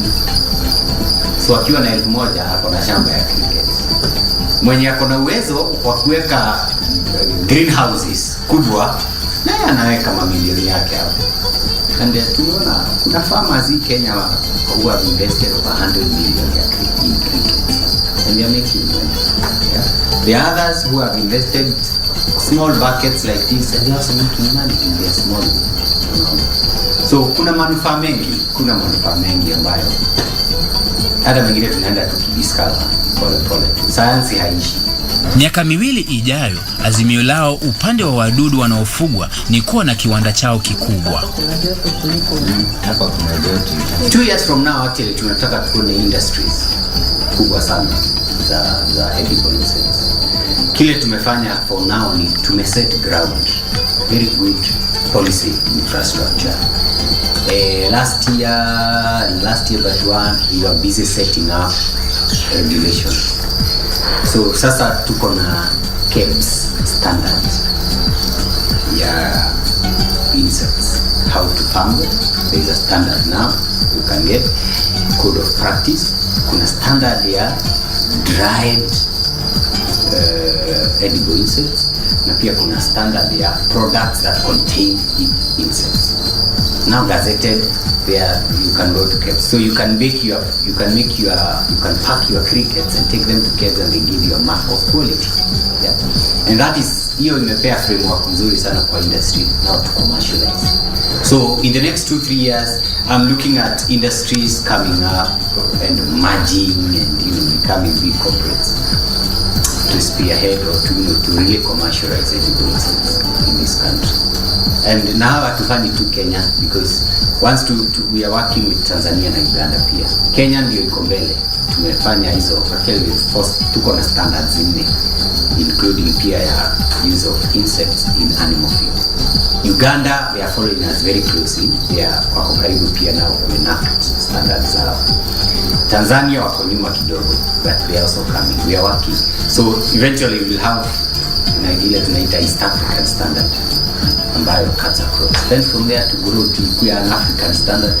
Then from there a global standard. Naye Daktari Kinyuru, himizo lake si kwa wakulima tu bali pia kwa watu wote ni hili.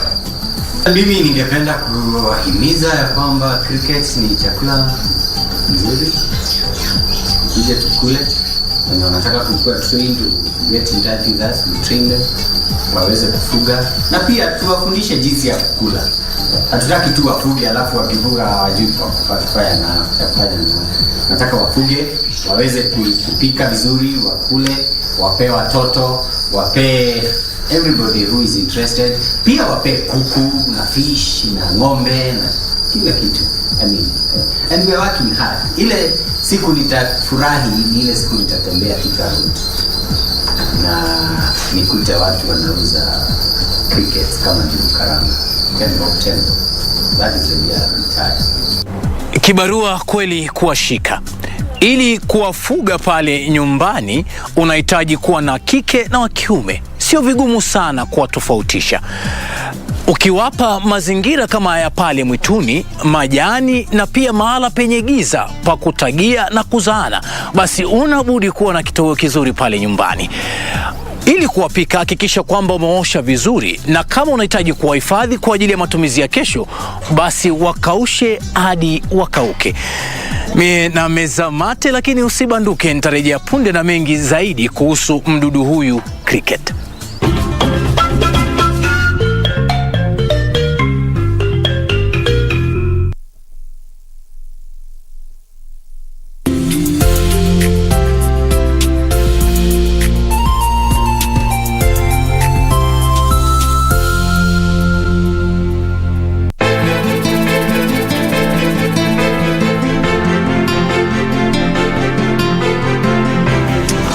Wasiwasi waniogopesha. Mshenzi sana wewe, wajua lakini. Wewe, rudi hapa. And don't you dare walk away on me. La sivyo nitakufukuza hapa kama mnyama. Makweli wasokuwa na haya wanamji wao. Babe, what's wrong? Wamtetea nini huyu? Roho yake chafu kama ya mamake. Sari, nimekuvumilia kwa muda mwingi sana. Wataka nini?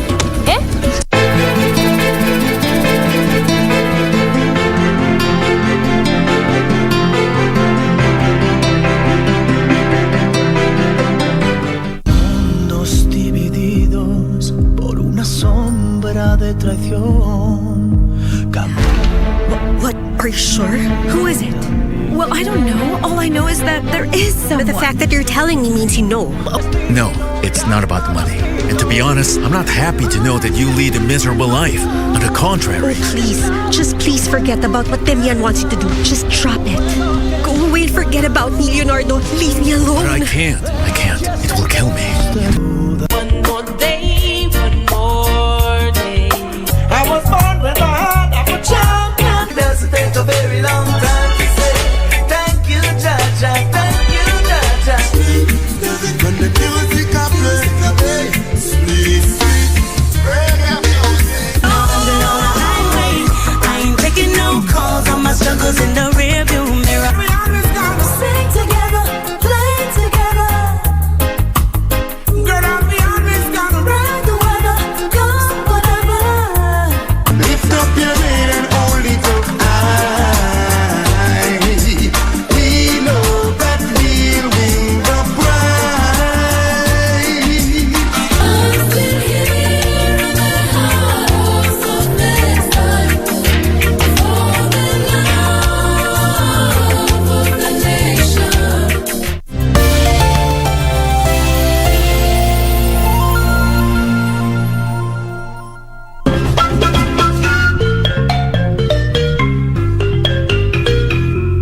Karibu tena mpenzi mtazamaji wa KBC Channel 1 na asante kwa kuchagua mkulima kama jukwaa lako la kufunza jinsi ya kufanya kilimo biashara.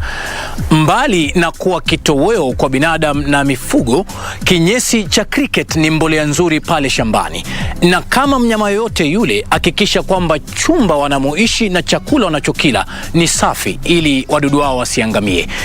Bistela, yeye ni mtafiti msaidizi, nasi tulitaka kujua kifupi ni kazi gani yeye hufanya kila siku katika maabara haya ya nyenje.